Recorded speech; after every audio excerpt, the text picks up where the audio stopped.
Okay, Judge. Good morning, good morning. Good morning. Good I morning, think, Judge. does this budget workshop doesn't have any preamble, right? We don't do the pledge or anything like We that? can, yes, Judge, we should. We do? Okay, so I don't have it, let's see, just turn the page perhaps?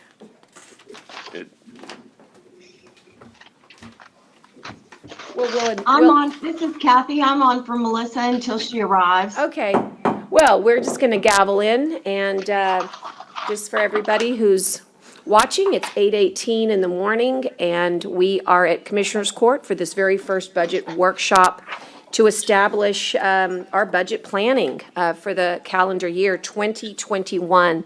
And, we have a lineup this morning. Originally, if you saw this, posted, we were gonna have the tax assessor this morning. He wasn't feeling well, and so he asked me if he could postpone till next week. I said, of course. And so that means we're going to advance the district clerk. And so Ann is here. Do you want to kind of wait till the end of the morning to make sure we go over tax, or how would you like to do it, Dale? Let me kind of give you a brief history of what you're Okay. going to be seeing today, because we are starting the new software of OpenGov, so some of the information might be different than we've ever seen in the past.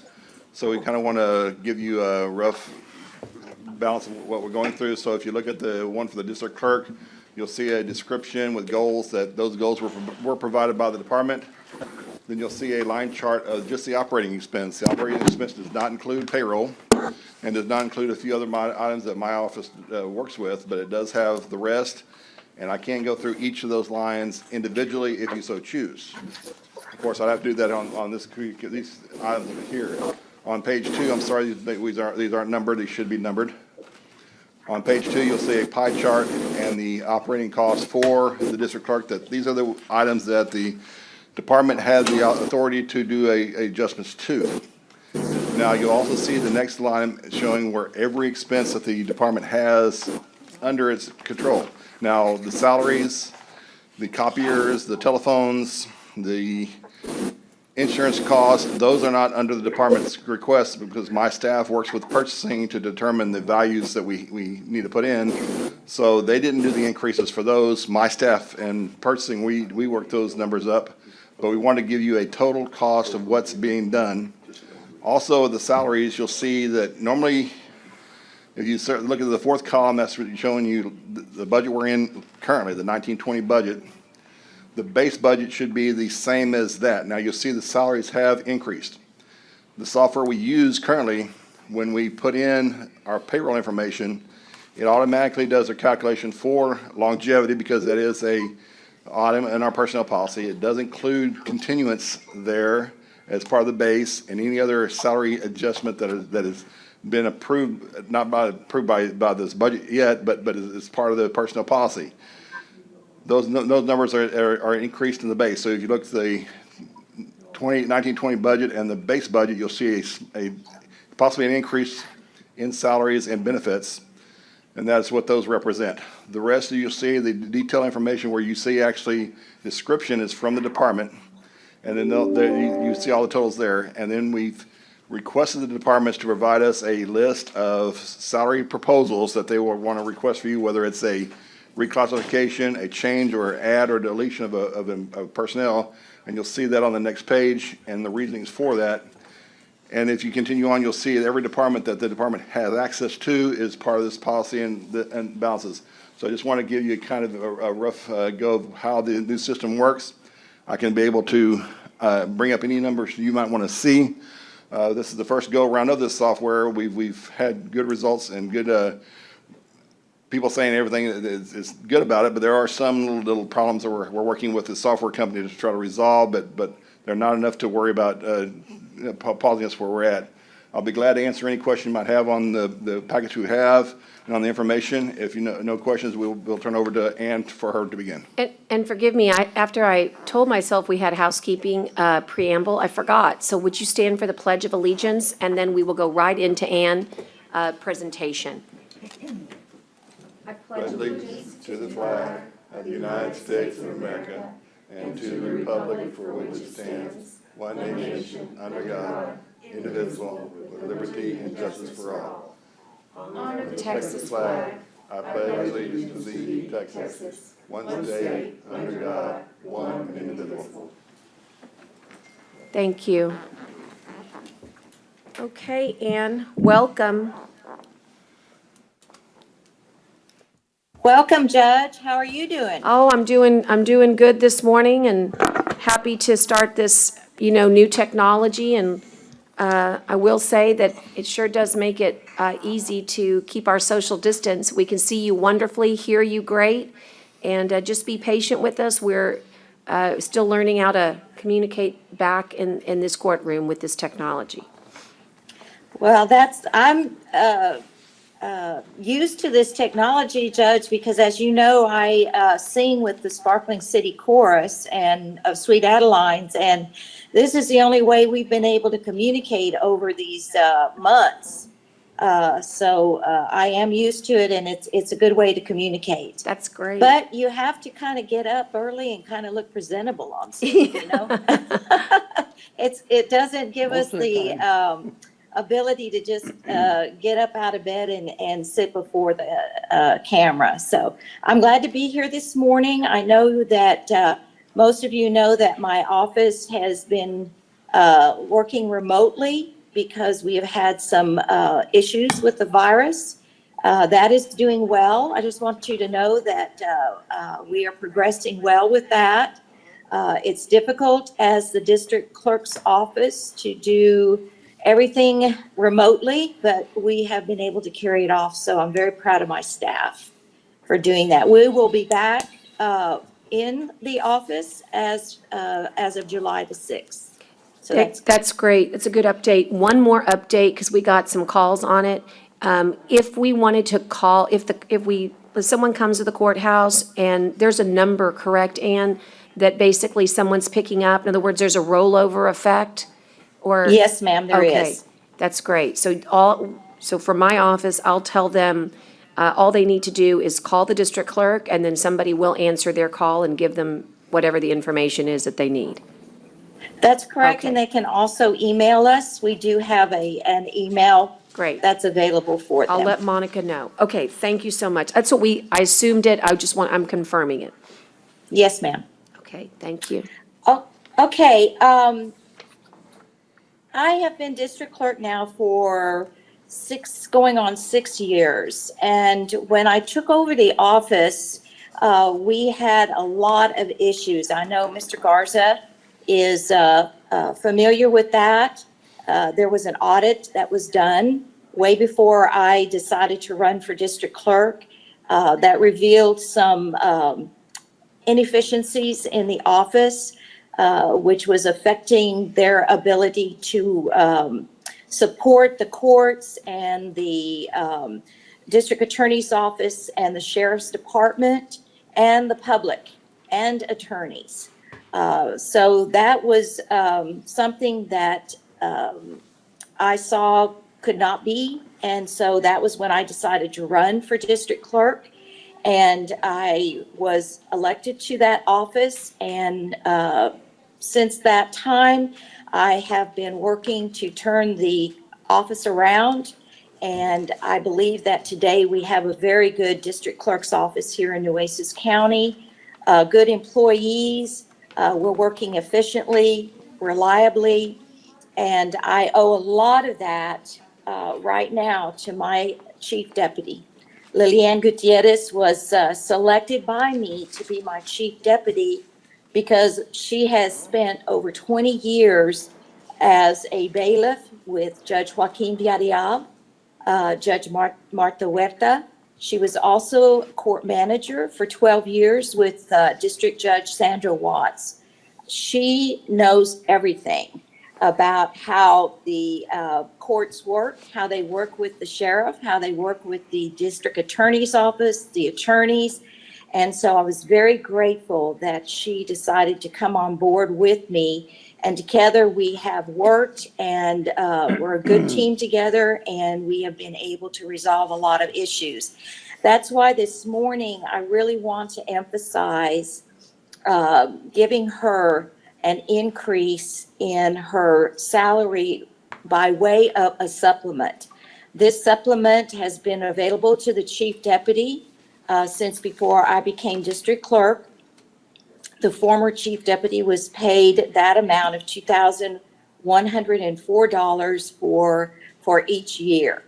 I feel because of what Lillian has contributed to the district clerk's office, her knowledge of criminal, she is the one that takes care of all of my criminal issues, the criminal department, any issues that arise from the sheriff's department, district attorney's office. She worked diligently to convert the mainframe criminal to Odyssey. In fact, she and the Tyler Technology Support wrote the program that we now have in Odyssey. One of the things that she has taken on that I know the county is very grateful for is CGIS. We almost lost our grants, not because we were I think we were simply as new people, we were unaware of what it was for us to do CGIS, which is making sure that the charges, the cases, everything on the criminal side is reported correctly to the Department of Public Safety and to the OCA. And it affects all of our county grants.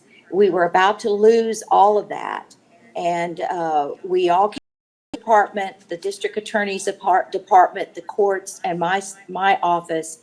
And we were able to come up to the percentage that we have to have of closed cases to maintain these grants. And we have continued to maintain that grants, and it's all due to what Lillian does with CGIS. She works hard on it. She watches the cases that are open and closed. She works with the sheriff's department to make sure certain numbers are added to the cases. And I feel that because of that, her supplement needs to be upped. And so I am asking Commissioners Court to consider giving her a across-the-board supplement of $10,000 for the year. Now, this supplement comes out of our fund.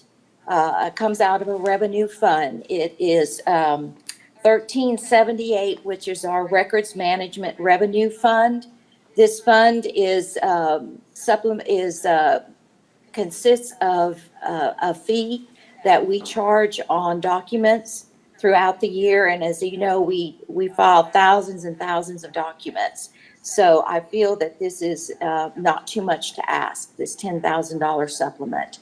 And so the monies would not come out of the general fund, they would come out of that revenue fund.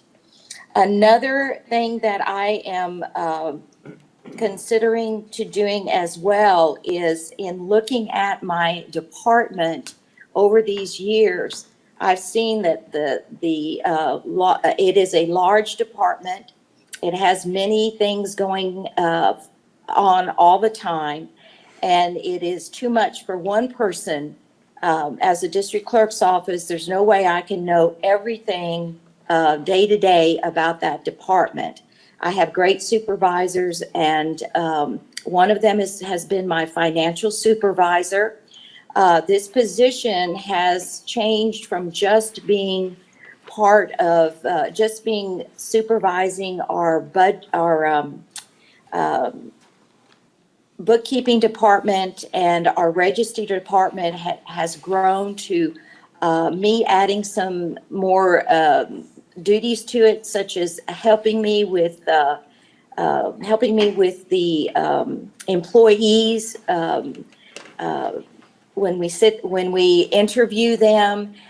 He has helped me to understand the new software that's being used, not only for hiring employees, but also for doing the budget. I've also been using him to be our go-between between my office and the IT department, so that we can resolve issues that we might have with Tyler Technology, any e-filing issues, any service issues, he is there to take care of that. Even if this particular person was not in that job position, I would make that position I would continue to have that person do those duties. So I have asked for a reclassification of that position from a financial supervisor to what I would like to call an assistant chief deputy.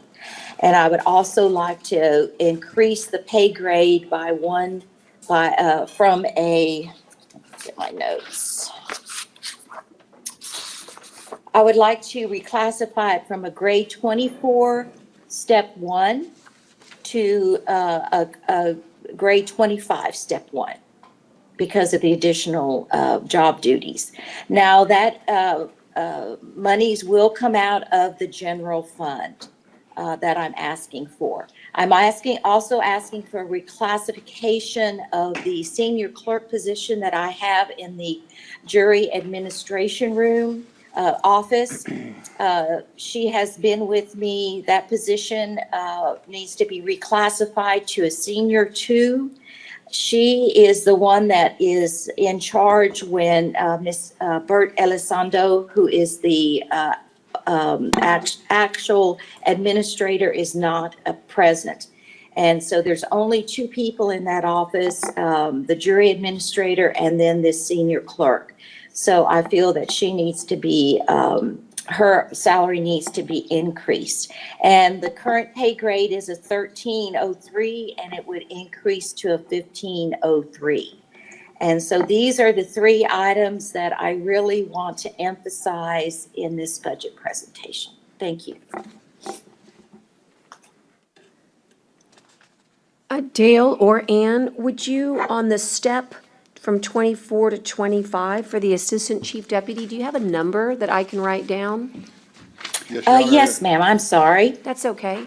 The pay grade 2401 is $42,016. If you look at page 2, it's on the And it top. would, Thank you. pardon? Go ahead. He's telling me I can actually find it on my paperwork, but I love making my own notes. Go ahead, repeat it. I don't care, that's okay. And the pay grade 25, step 1 would be $45,760. And that'd be a 2401, Now, not he's- 2501. 2501? 2401. 2501? No, 24. the group is 24, steps 01, at the balance that you're saying, the 45,760. The pay group is 24, not a 25. I've added those duties, but he is also responsible for all of the bookkeeping, the collecting of all of the monies, when documents are filed, when we bill for costs, criminal costs. He supervises 5 people in my office, plus the young lady that handles the registry. So it's an important position to begin with, but I have added these duties as well. And Dale, I'm sorry, just so I can know, you were telling me it's on page 2? It's on the 3rd page, sorry, these aren't numbered, we'll try to get, they're very, very small. I'm sorry. There's Okay. 3. That's gonna help me. Okay, no worries. I will,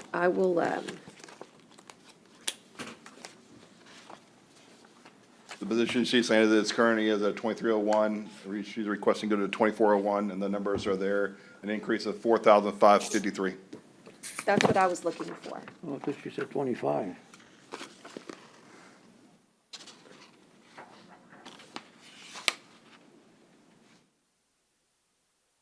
Yeah. And, The numbers are real tiny on the Very, very page tiny, numbers at the yes. bottom, so I was struggling. I Yeah. got it now. couldn't see, I mean, and the $10,000, is that a one-time deal, or is it? It's every an annual year? supplemental, that she's asking for an annual supplement. We currently pay a supplement of 2,104, as Ann was saying. She's wanting to increase the supplemental pay, which is an annual cost of $10,000, and she's asking it to be paid out of her special revenue funds, Department 1378, But it's gonna be every year, or what? every year.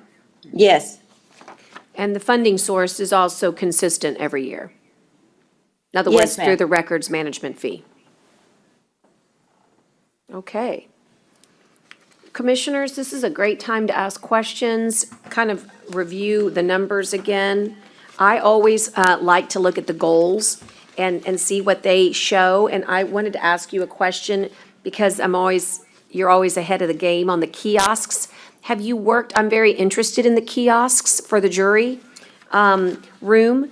Have you done any research? Is there a particular company or proposal, worked with Michael? I'm just trying to get a feel for what those might cost, or just thoughts there. I know that's Judge future. Canales, we already have met those goals. As we are trying to figure out how to do jury trials, as of August 1st, I don't know if that's still going to be, but in looking at all of that, looking at everything, Lance proposed the kiosks, so we have them already. Okay, I just saw them So here. we have met those goals that I set for jury administration. We already have that. And we will be using that when jurors come in and they have not filled out their information, because we have struggled with trying to increase the number of people that will go online. They don't want to give us their information. Got it. So Got it. they'll come in and they haven't got anything filled out. So we're going to ask them to use the kiosks. Got it.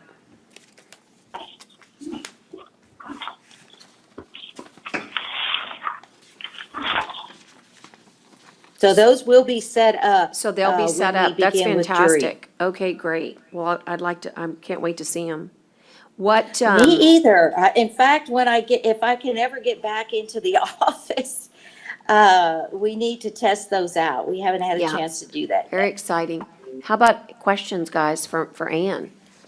So it looks like, just Dale, kind of as a quick summary here, the two, I would say, big changes from year over last would just be the senior clerk for a differential of $784 from going from a 1 to a 2, and the $10,000 for the district clerk's supplement, which is funded by the management records fee. Would there be anything else to note here if we're making notes? Well, as you see on page 2, on the description, she has asked for a little bit of additional amounts for overtime, temporary, some postage increases. We've increased for her cell phones because during the process of COVID, they were issued a few iPads. These iPads have air cards. Air cards are $40 per month, $480 per year. My staff works with Michael to get that information, so we've increased the budget for that particular issue. But those are the only other increases that are being proposed. Right, and those are really understandable because it's just the cost of the air card, the technology, I mean, Yes. the internet, right? Correct. So the adjustment total for that capital is 15,526. Judge, one question. Go ahead, or am I reading? Ann, are it? you there? There she is. Hi, Ann, this is John Modis. Can you, I'm sorry, I couldn't hear you. Ann, this is John Modis. How you doing? Fine. How are you, Commissioner? Doing well, thank you. Oh, by the way, I tested negative. Yay! That's good to hear, thank God. Have a drink. Not so much a question, more a comment, just I appreciate you looking at the bigger picture and trying to figure out through your budget and the funds that you have to be able to help increase the salary of some of your positions. I know you want to be able to do it to everyone, and that may be a goal or something that we look at doing like we have in previous years. But to be able to look through your own numbers and try to find that budget to work for the people that you truly feel are being underpaid the most based on the work that they're doing. And so I just thank you, I want to thank you for that, for looking at that bigger picture and just trying to adjust the pay groups and the salary for your assistant chief deputy and for your senior clerk. I hope that all of our elected officials and department heads look at that, not just, shrug their shoulders and say, well, there's not much we can do, there's not much money there. And, of course, this is just an ask for now, but that you were able to find the funding through the Special Revenue Fund, through a fee that you already have that's dedicated, makes it a lot easier for me to be able to say that I, accept. I know this is day one, yours are the first presentation that we're hearing. We have a lot more to go, and we don't know what our outlook will be. I know the judge feels that we have a pretty good chance at improving our outlook from last year, or not as bad as we may have anticipated, but I thank you for looking at this, and hopefully we'll be able to support it once we come with a final vote. So, thank you. I appreciate that so much, because it's never been about me or anything in running or working this department. I have learned, even over in these 6 years that I've been, how important that department is. And I think in a lot of ways it's overlooked, and it shouldn't be, because without the district clerk's office running efficiently and being an asset to the county, a lot of things could not happen. The sheriff's office could not do what it needs to do. The DA couldn't, and neither could the court. So it's very important, and it's the people that do the work. I can say yes and no and give direction, but it's my people who do the work, and they're the assets, and they need to be compensated for all the hard work. So thank you for your comments, Commissioner. I really appreciate that. And I also want to say, I mean, I know we don't have time today's budget, but I was thinking about this, and the district clerks really has had kind of what I would call a gold star year with a lot of our integrated Yes. technology, and COVID's kind of not allowed us to really express how important and how relevant it is to to the courts and to the lawyers and to the DAs. And so what I was thinking is, maybe we could do one of these go-to meetings for the Bar Association to really, I was shocked that when they came to talk to us about another matter from the Bar Association, they were not savvy as to all the great work we had done for Research Texas. And so I'm Right. just going to ask if you would agree. I don't mind setting it up with, I'm going to do it through a webinar, maybe even get CLE for it. I'm going to try to get Ida to help us with libraries and work with you if you're in agreement. But I want to Oh, kind of definitely. host like a tutorial on Research Texas, and kind of highlight your office a little bit. And your dad is going to be sitting up Oh in my the front row. gosh. Yes, and just so you know, I mean, that's all I hear about. Isn't it amazing? But see, I think it's the old war dogs, right? That understand Oh, it is. It is. the validness of what this technology does for the old for all litigators, but the people that really look at that court dockets. But we're excited, and we just haven't shared it with enough people because of COVID. So- Exactly. Okay. We keep waiting for it to calm down so we can Yeah. do that. But I think we can do that through a webinar Yeah, I and think so too. invite the bar presidents especially, and whoever else, and CLE would be great. I think It would really it's- be great. I think it'd be great. Okay, so let me just thank you so much for that. What about any other questions before we ask Ann to yield to our next presenter? I think your budget is really straightforward. Sometimes there's a lot of complexities. Dale, can we move on? Do you have anything else you'd like to point out? This is really a wonderful way to start budget workship, because, your budget's very clean, I guess, was what I'm saying. Thank you. Very Thank you, interesting, Judge. yeah. As we mentioned, this is the first year we've used an OpenGov. The balances here, we can give each of the commissioners access to these particular departments if they want to look at the information in more detail. We can give them a view access to these proposals. We believe the software has helped in a lot of issues that we've had. We do have a few items that we're working with the software to try to change a few things that we've done in the past that we would like to see. But we're improving. We've had good results and good responses from the departments, and we're able to actually get input from them on their goals and any narratives they may have that you might see later on in one of the other departments, you'll see a pretty long narrative and goals, and that we are very grateful for all those. We'll be glad to answer any questions and try to work through each of these items that we have here. We've got what we call stories on each one of these that we can get access to, and it will drop down into detail if you so choose. But we're thankful for the court to bringing this software up to where we're at, and so for the district clerk, I believe the information was there, and the information she supplied was adequate, and I believe there's nothing else for this particular proposal. Thank you. That's exactly kind of what I want to hear. It's just kind of a good summary.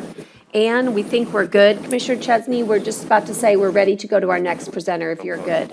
Okay, with that, Ann, thank you. We'll see you back at the courthouse very soon. Yes, Take ma'am, I care. will. Thank Take you. care. Thank Thank you. you, commissioners. Thank you. you very much, everybody. Thank you. Thank you. All right, so we're going to move on 10 minutes ahead of schedule. Is it all right? Can someone check with the county sheriff, if he's all right with moving 10 minutes early? He was on there. I saw that, but he might have stepped out. If not, we can. Hey, good morning. Hey, good morning, Sheriff. Okay to start a little early with you? Well, have if you can give me just a few minutes to round up the crew. Hey, no problem at all. I've got croissants here. Everyone can partake while you're doing that, so you're good. Okay. Yeah.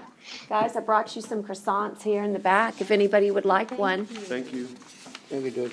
And we'll just wait for everybody.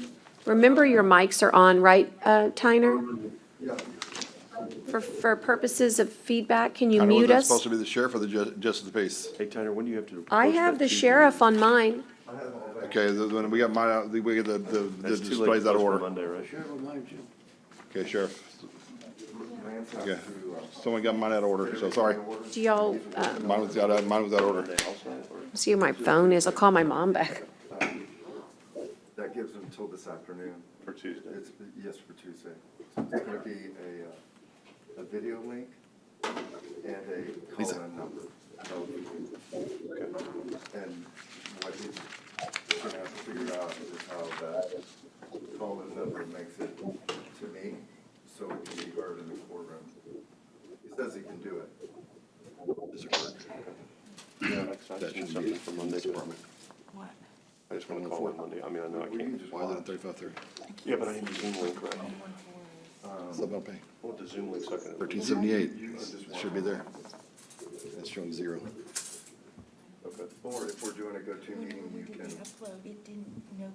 join the meeting, but, you know, I don't know. Fix it. No, right, right. Is he allowed to email me? I'll do something if I need to. I mean, you right. can email me. Right, I'm going out of town, so I'm just being Just precautionary. email me. Right, yeah, Or really, don't What? do it to me. Email Tyner. that's fine. I'll do it to Tanner. That'll about. I know, but that'll it's be not fine. showing there, so it wouldn't do anything, and she didn't include anything there. Muted. She did. And then there's, I asked him to repost for Tuesday so that we could just do it as a Zoom, since we have 72 hours notice. The court's, Just make it for Tuesday. Yeah, not gonna know anything different. It's gonna be got the it. same thing. Got it. It's just Which gonna one? have the Right. video Yeah. link and a call-in number. I'm with Jenny? you. And I do think think Jenny. you're right, we need to probably do one, like whether it's a budget workshop or something, It's where we're all so mobile. fresh, because they just to bake them test in the it. morning. Maybe the budget workshop would be better. 'cause Hey, it's Mom, a I little saw that I easier. missed your call. So, Yeah, we Oh, could okay, even- Mom, I I'm mean, good. try Tuesday. I so- think we I could- didn't tell you I because mean, we can do that I, Tuesday. Well, you know, like if you anything, I post get it as a busy, Zoom we have and in budget person, workshop you can do today. either one, right? Right. Can you hear me? So Yeah. my That's it. thought would I'm be, back. let's try a budget workshop on Zoom and see how difficult it is. But just to try it. Tuesday it is. I mean, you know, that's if everybody else is okay with that, I mean, Absolutely. because I mean, if something does happen where we, Are we, Tyner, are we broadcasting live on our CC text? That's Yeah. us right there. Yeah, we are. We are. That's what's coming out of the, video room. We're doing YouTube, is that always? And yeah, it connects to YouTube as well.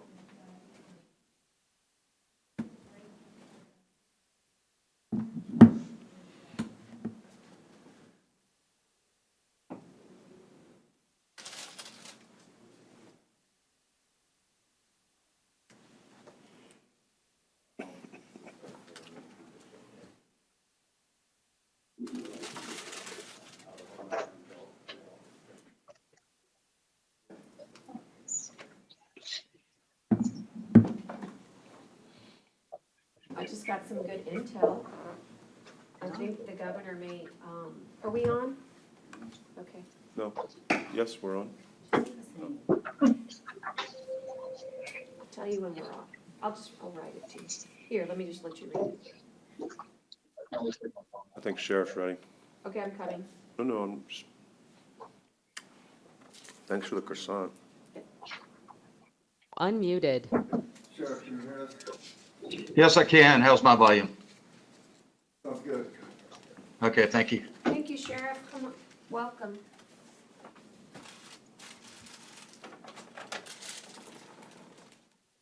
This is not numbered. Just begin anytime, Sheriff. We're ready. Okay, and thank you and good morning all. I've got my staff here. They're going to be lining up with support information behind these. And in the first budget we're looking at is 3,700, and you should have all of the material there. I'll just kind of go through some of the highlights. The issue in much of our budget is once again overtime. We've been short on overtime funding historically, and we've been pushing money around towards the end. And in 3,700, we really need about 30,000 more in overtime budgeted this year to make it a little cleaner at the end. There's some other issues, capital outlay, and when you look at 4 new patrol units and you look at increased manpower, this is something that we talked about last year, and it's something we talk about every year. And I think during this time of the pandemic that we're going through, it's more than obvious, because the commitment that we've had at the testing sites with our emergency command center is really stretched us thin on routine and 911 service to the county.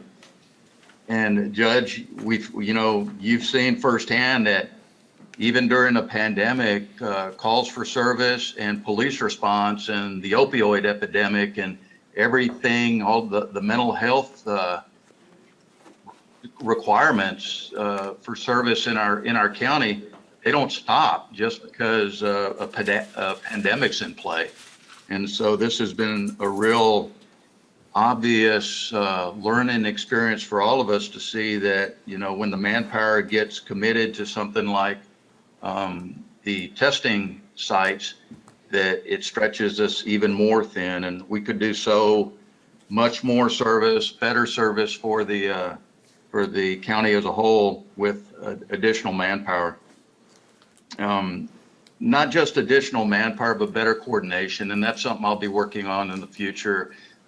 We've all seen how a fractured law enforcement community in a region like a county doesn't always provide the best service. So there's going to be much more coordination in the future with the constables and with other law enforcement entities in our region.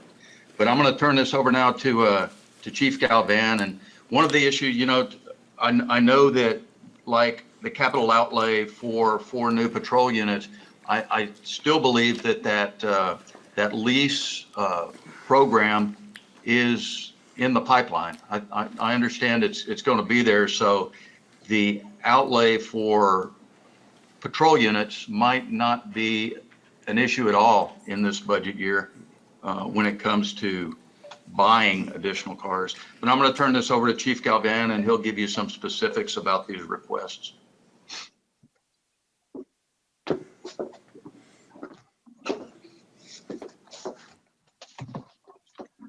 Morning, Judge. How are you this morning?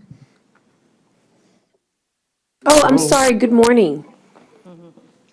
Okay, just to brush up on the increase on our overtime budget, with the shortage that we have and the insufficient force that we have to do what we have to do for calls for services in the county, our officers are having to spend more time past their shifts to complete what they have to do, what they're obligated to do to the citizens of Nueces County.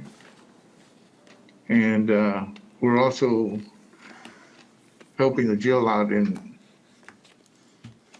lending one of our deputies to the hospital duty, which is a 12-hour shift, to cut down on the overtime for the jail. And that's putting a little strain on our call for services to the county citizens. And on the other services and charges, we're asking for an increase on $21,650 for this budget item, or this budget section covers the law enforcement supplies, uniforms, ammunition. We've been having to go to our grant awards for ammunition the past couple of years. And, but we rather use the grant money for training and per diem for the training than we do for our staff. But, we're also requesting 4 new patrol units and 6 patrol deputies, to add 1 deputy to the shift. And Captain Garcia from Lawrence is requesting 4 deputies to aid in the court security that I think is needed to increase our security issues within the courthouse.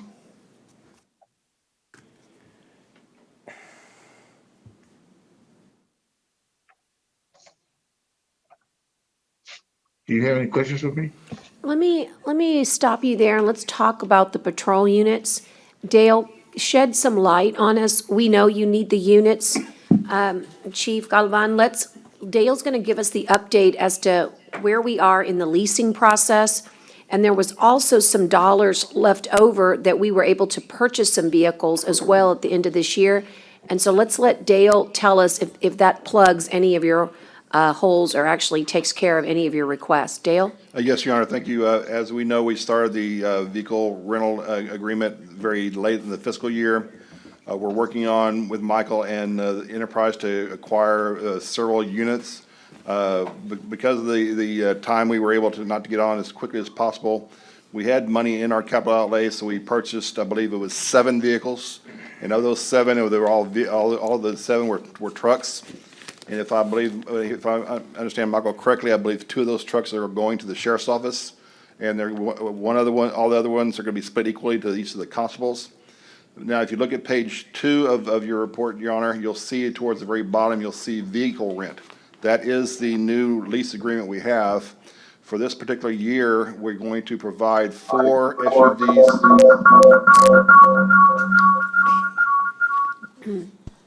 4 SUVs for the patrol division, 1 sedan for the admin, 1 SUV for the warrants, and 2 police SUVs for the CID. We know that if the court does approve the new positions, we can work with Michael and his staff to acquire the vehicles that are needed. We will be accessing more fleet cars from the rental company as we get these first 55 processed.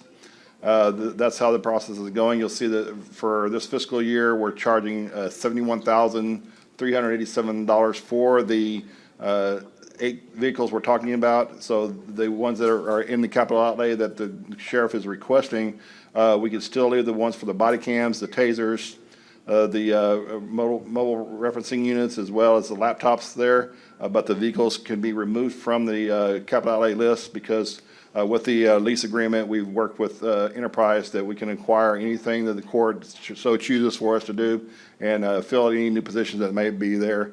So that's how we're proceeding at the moment. Okay.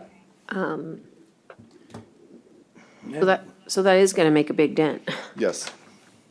So would it be possible for you to, even though it's their budget, can you go ahead and redo this? Well, the capital outlay does not go for all capital outlay for the general fund, all goes to Department 1900. Okay, We always get a list from all the departments, then we go through my staff, Tyner and his staff, and you as well, to determine who of what departments of those get capital outlay.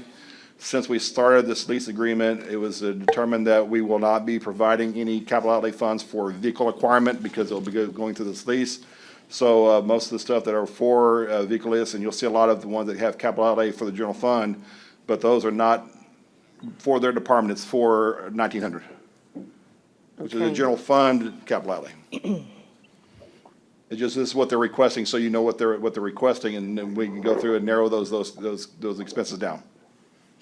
Okay. Let me ask you, so right now you have 2 trucks, 4 cars, 1 sedan, 1 SUV, I guess, and 2 what? Two, police SUVs for the CID. Okay, so you talk about 6, 8, 10 Yes, vehicles. yes, 10, And but those will be all the rented vehicles, right? yes. Okay, so nothing can come out of general fund or, Well, these are general fund, the rental is a general fund expense. and you're talking $71,000 for the. Yes, for the rental of the vehicles for the entire year for those 10 vehicles. Okay, and even though they don't have the manpower, we still get the vehicles, I guess they have the vehicles there already, right? We're looking at replacing all of our current fleet, because, as we know, some of them are very well aged, as the sheriff is mentioning, there are some that are very well aged. Those, first 55 are going to replace the most, aged vehicles, are the ones that require the most, repairs and maintenance. Michael and Romeo are working on this, daily to try to determine which ones we're going to replace. The biggest ones will be a lot of, the first will go around because of when we got this started, is we're getting a lot of truck vehicles, Ford F-150s, 250s, 350s. So we're bringing in a lot for Public Works, for some of the Parks divisions, and some of the ones that have trucks.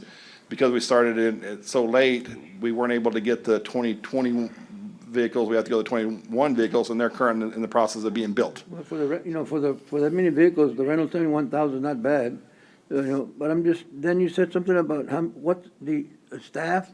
What's the staff? There's something about staff? I'm saying that he's requesting additional deputies for his division. If you so choose to provide those positions, we With cars. can add additional vehicles as needed. Well, Because right now, we're only counting the fleet size of the current staff. the additional staff is for the outside, not for the jail? Well, the jail is separate. They've got a separate budget for the jail that includes, I believe, a transport van and maybe another vehicle that I believe the sheriff is requesting. I'm sure he'll go into that. But we're covering those costs for vehicle rental as well. Yeah, what's the vacancy right now? Pardon? What's the vacancy?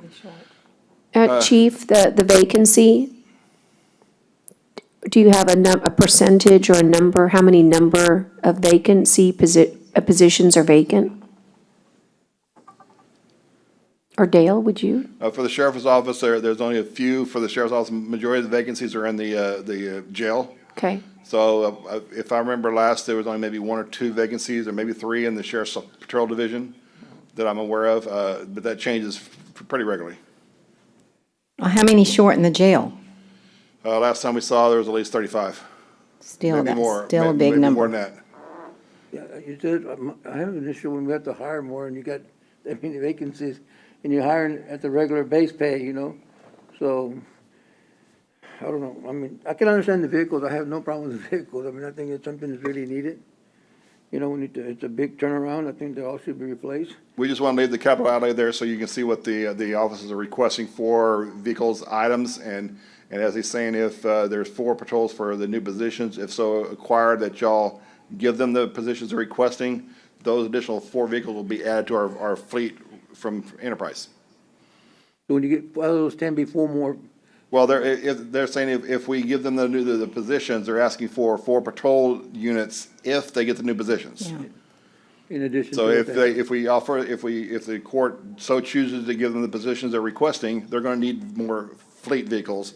And we can get those through Enterprise through the lease, and it could be 4, it could be more if however the court So so How chooses. many patrols do we have right now, Bill? Patrol, Sheriff, you'll have to ask on the patrol how much you have at the moment. What's the question? How many patrols do you have right now? Actually patrols, how many patrols do you have, per shift? On the road, we have 18, including, not including the lieutenant and the captain. So it's 20? It's 20? Yes.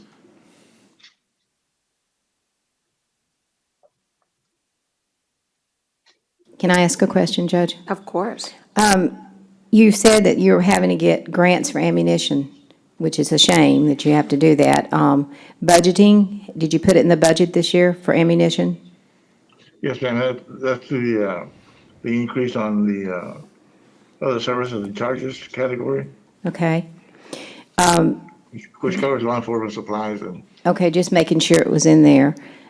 Judge, this is one of the departments that I'm concerned about most. I think we're so far behind in this department, trying to give them what they need. I think we've slowly done it every year, but I totally understand them wanting to request more deputies. Also, on the sheriff's office capital outlay, I'm going to work with Dale and Michael.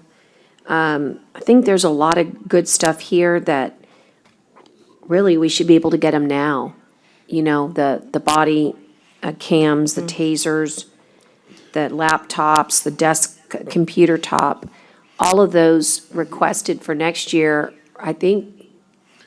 Well, those, if going through the sheriff's request, the body cams and the tasers, they currently already have supplies of that. Those will be the additional Oh, for the cameras and people. tasers they need if they get into the Oh, new staff. I'm with you. Okay, good. I was gonna say, because I want to make sure they get that immediately. Yes, Okay. we were in the process of Got it. acquiring the body cameras for all the constables. Got it. And when we were asked the sheriffs, they didn't currently need any, but if we offer Yeah, them, so if this we is provide to new- the staff, new this would be personnel. new personnel. All right, I'm with you. I think it should always have five or so extra anyways, you know? I believe when Michael did this, they acquired extra tasers and cameras just so we have Replacement. Replacement should one break down and need to be repaired, yes. Good, it's good. Should have. What else, guys? What else stands out that you think we should know about? I mean, there's no doubt, I mean, these are difficult situations when you have these vacancies and you've done the great billboards and the wraps on the vehicles and gone out to schools and attended career fairs, and you've done a lot of great things to try and recruit, and we're still struggling. It might be, I don't know, we have Korn Ferry, who we hired to help us with organizational structure and compensation, but I'm wondering, since they are working for us right now, if maybe they would spend a day talking to us about what they see across this nation. This is not a unique situation. And what there's got to be some jurisdictions that had some success doing something very different or innovative. This is not a job for everybody, I mean, that's part of the issue. You just can't say, oh, here's a good job, go take it. You have to be a certain, I think it has to suit you, right? I think you have to have the right training, of course, but it also has to have the right personality to be a correctional officer, and so we need to. And good screening. And great screening, so I know maybe like our own sheriff's academy. I know you Better have your pay. own academy, but I'm saying your own sheriff's recruiting, I don't know, this is such a pervasive problem that I think maybe we have to switch directions and gears if we're ever gonna get a hold of it. I'm not sure what the right answer there is. But as far as the overtime, that seems reasonable given the way you've outlined it here. On the 30,000, Sheriff? Okay. I mean, any other commissioners, any other questions? I try to take it piecemeal, the way it's organized, that way you can, right now we've been talking about this sheriff's operating budget, the capital outlay, the personnel, and the vehicles. And that's 3,700. We can move on to 3,710. Yeah, Yes, I think yes. that's good. Let's move to 3710, the ID Bureau. ID. Yeah, 3,710 is the ID Bureau, and I'm going to have Captain Whitmore. We're not asking for a lot of additional help in ID, but I'm going to let Captain Whitmore go into detail.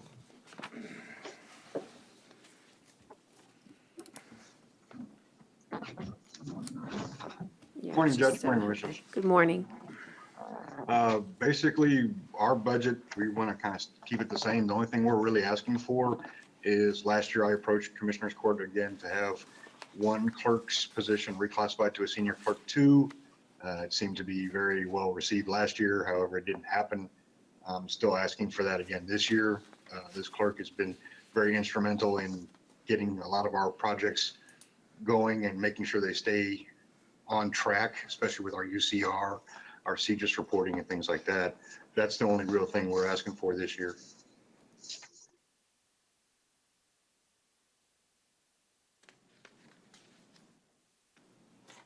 How much increase is that?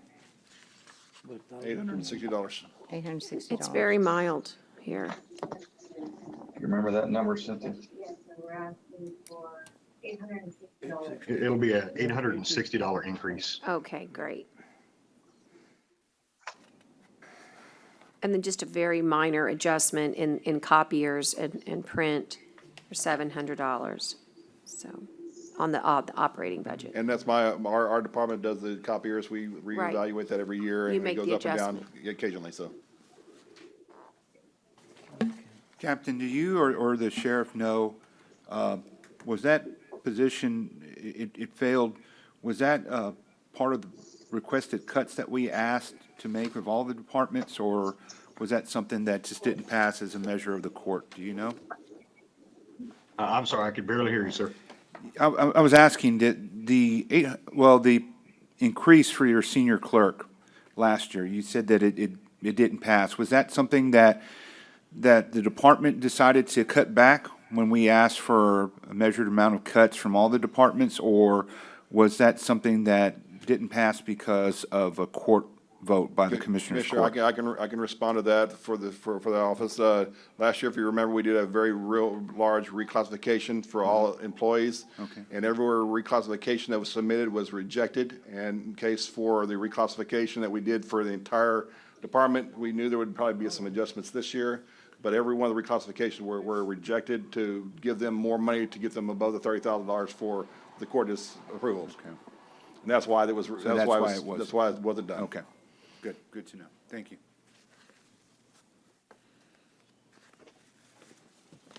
Do you all want to move on to the jail? That one, Yes. Captain, you just had the easiest one of them all. Yes, ma'am. It's a democracy, but if it were a dictatorship, I would just say yes and go on. Okay, 3720. Yeah, 3720 is the big one. It's the jail. And yes, we are about 34 correctional officers short at this period of time. And I think, Dale, everybody's seen that, the overtime money coming in. We've done significant improvement in time management and being very flexible and actually, Chief Arnold and his staff has been very innovative in shuffling people around and restaffing specific work shifts to bring the overtime down, but it's still as much as 50,000 per pay period. And it's excessive. And in this current climate that we're in, recruiting has even become more of a challenge. The belief that the jail is a dangerous place when it comes to infectious disease and the overall attitude by young people who are our recruiting target about law enforcement. You're seeing it nationwide, and there is a trickle-down effect here in Corpus Christi and in Nueces County. And so our recruiter, Abel, is even more challenged at this time to get the numbers that we need. And so we're stuck in the mud at an average of about 30 correctional officers short in any given period of time. And so moving forward, the biggest issue is in the jail. This time last year, we asked you for 4 additional booking and release supervisors, and that did enormous good. One of the biggest complaints we were hearing this time last year was about people being eligible to be released. Bond was set, every magistrate was good, everything was good, but it was taking sometimes an entire day for these releases because they come in batches of 60 or 70 at a time. And it's such a meticulous process. And I do want to thank you for what occurred last year, and that is those additional booking and release supervisors. That was huge. And I think this year, what we're asking for, and I'm going to turn it over to Chief Arnold so he can get into the specifics of it, but it's about overtime until we can claw our way out of this perpetual manpower shortage. Chief? Good morning, Judge and Commissioners. Morning. Morning. Like the sheriff said, our major thing is our overtime. Right now, like the sheriff said, we're averaging a little bit over $59,000 a pay period in overtime. Trying to get these individuals in here to do the job that requires close contact to people during the COVID-19 crisis is really difficult. And that's the major thing that we're asking for, is increasing the overtime budget. I understand that we do have vacancies and money gets moved around towards the end, but I don't know if that's going to be enough. As far as our supplies and stuff, costs have went up since the crisis started too, it seems like, especially on particular toiletries. Keeping those in stock has been a major problem for us at times. So those prices go up. So sometimes we have to purchase from vendors that are not normally the people we use, that we have a fixed price on. So that's why we ask for those additional costs, and that comes out of our office expenses. And we're asking for an increase in that, because we're also having an increase in our population. We just opened up 2 housing units, added the 96 beds. However, we have to actually furnish them with the toiletries, bedding, linen, et cetera. So that's where that came into play. And like I said, the prices are going up. We got a new kitchen contract that we're working on now, but the food prices are going to go up as well during, especially it seems like during this COVID crisis. And the other thing we asked for was in maintenance and repair of buildings and grounds.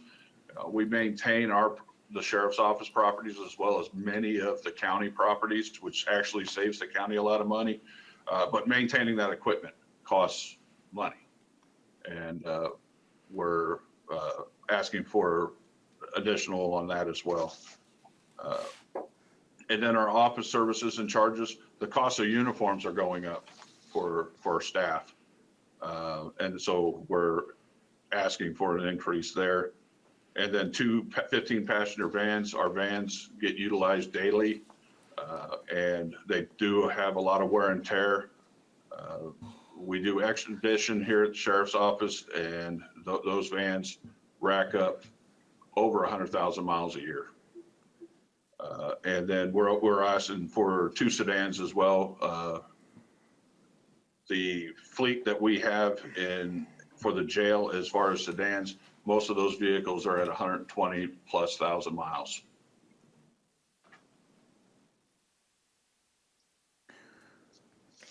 What do you think, Dale, excuse me, what do you think the offset is? You know, when you have 35 positions vacant that you budgeted for, and what is the offset from those salaries that we did not pay, but we allocated for, and the overtime that we really, if you'll recall from last budget, we just said, we're gonna put it at 700,000. We completely almost cut it in half, thinking in our minds we were going to fill these positions. What does it look like? You know, when someone asks for overtime, it might be a fair ask if they've literally not expended the allocation that you've given them. Well, the way it looks like at the moment, when we go through all the processes, though, they have had some vacancies through the year, so they do have some budget savings on their salary regulars. However, since salary overtime is at a higher cost per hour, because you have to take the regular pay plus any Sure. supplemental pay to get their overtime rates. So Per collective right bargaining. now, if we do it at the end of the year, we're probably spending more in overtime than we have savings in the salary regular. It would be great, I know you don't have to do it this minute, but it'd be great to look at that differential. We will. And that's important, because there's some credit that should be given, I guess, and we need to look sheriff's to see office what it is. The sheriff's office is working hard as they can to try Yeah. to reduce the overtime, but with vacancies as they are, sometimes it just happens. Right. We know that next year the salaries will go up a little bit, so that may help. Yeah. We'll have to see how it continues to go, and I know the sheriff is constantly recruiting to get some new people. Yes, I know. But with the unused allocations, that's some of the money you move around in there. That's the money we moved from salaries regular to overtime to cover the overtime expense, yes. That's what I was asking, what's the differential? Right. That way we really know how to help. Right. We're gonna get that for you. And then I think what we did, if I'm not mistaken, was we actually, because when I started here, and I don't remember when we did it, the overtime was never budgeted correctly or closely. We just sucked it up at the end of the year. But then I think a couple years ago or last year or two, I can't remember, we changed that to where we started actually budgeting actual overtime in the sheriff's department. No, we've never really budgeted Or tried actual to. overtime. When I first started, we were budgeting $500,000 for overtime because we had assumed we were gonna get savings. We knew through the time that wasn't appropriate, so over the two times, we've gone up to over $900,000, I think it was the time before. Last year, when we gave the sheriff's office the 12 additional employees plus the sergeants or the lieutenants that we gave to them, by giving them those positions, y'all decided to reduce the overtime from 900,000 down to 700,000. So we took away 200,000 of that overtime in hopes that those positions would be filled. But we've never really budgeted for the full amount of overtime that they've had. And that's a good correction. We went up because like you Yes. said, we were at 500, we went to 900. Yes. Then when we gave all those new positions, I appreciate you correcting me. I knew that we had gone up. And then Yes. so my bad on saying actual. So we went from 500 to 900, but then we Yes. gave them those 12 new positions and then went down again. We were hoping that the new positions and the increase in salary would reduce the amount of vacancies, but like the judge was saying, this is not a position that everybody wants to work into, so they constantly have vacancies. So we probably need to increase the overtime. Well, up again.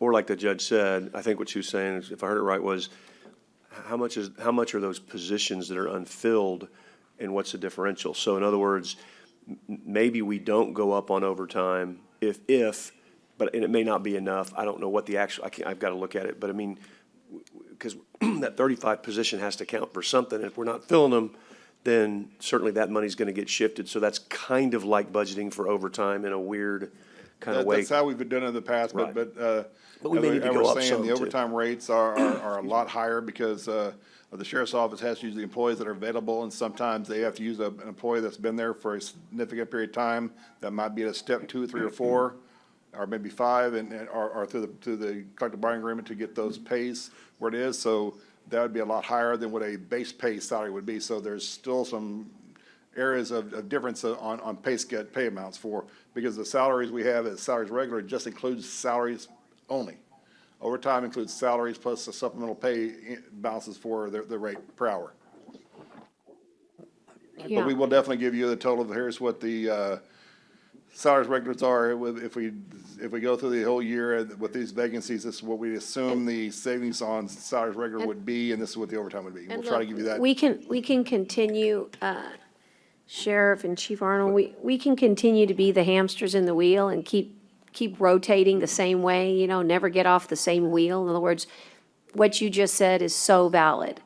I mean, it's hard enough to recruit when the climate is perfect. You have now created a perfect storm, or not you, the world.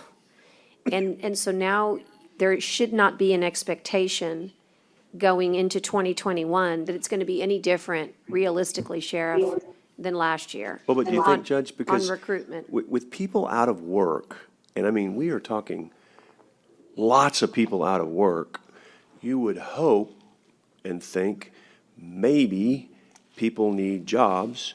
And I get the unemployment benefits are so good right now that some people aren't incentivized to go to work.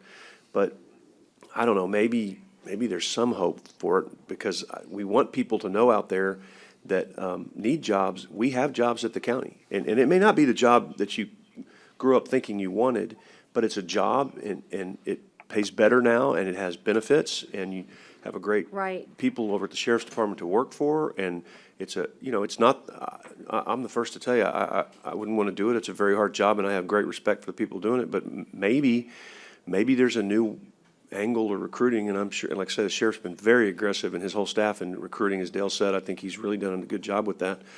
So maybe there's some hope for filling some of these spots. I don't know. So so hold that thought. So that's kind of where I was going, but I wanted to Sorry. it's okay, just suggest that, Judge, we kind of did a scenario of last year's numbers. Yeah. And we were $477,000 more overtime than the salary savings. the differential's $500,000. Okay, that's interesting. I'll have to put that in my head. So what I was thinking, Sheriff, is that we might want to, given that we have this perfect storm out there with difficulty in recruiting, maybe what we could do is be incredibly innovative and create what I would call, maybe like an incentive package for rotation. And we talked about this where, let's say, just like an oil field, you're 2 weeks on, 2 weeks off, there's got to be something that says, hey, I don't want to be in the jail, I don't want to be in jail corrections all year long, but I don't mind being in there if I have a rotation that I know that I'm there 2 weeks instead of 4 weeks. And the other 2 weeks, I'm going to give you the patrol people that you need, and they'll be in patrol 2 weeks and the jail 2 weeks. In other words, that there's got to be something that we could, and again, I'm not a crafter of these things, but the guys that we happen to have on consultant at Korn Ferry, I'd like for maybe you, and we hadn't thought about this before, but you and me and them can sit down together and see if they have any ideas to craft like that, because even if we could cut 35 to 17, and I'm just guessing, but I think million differential will go down to 200 grand.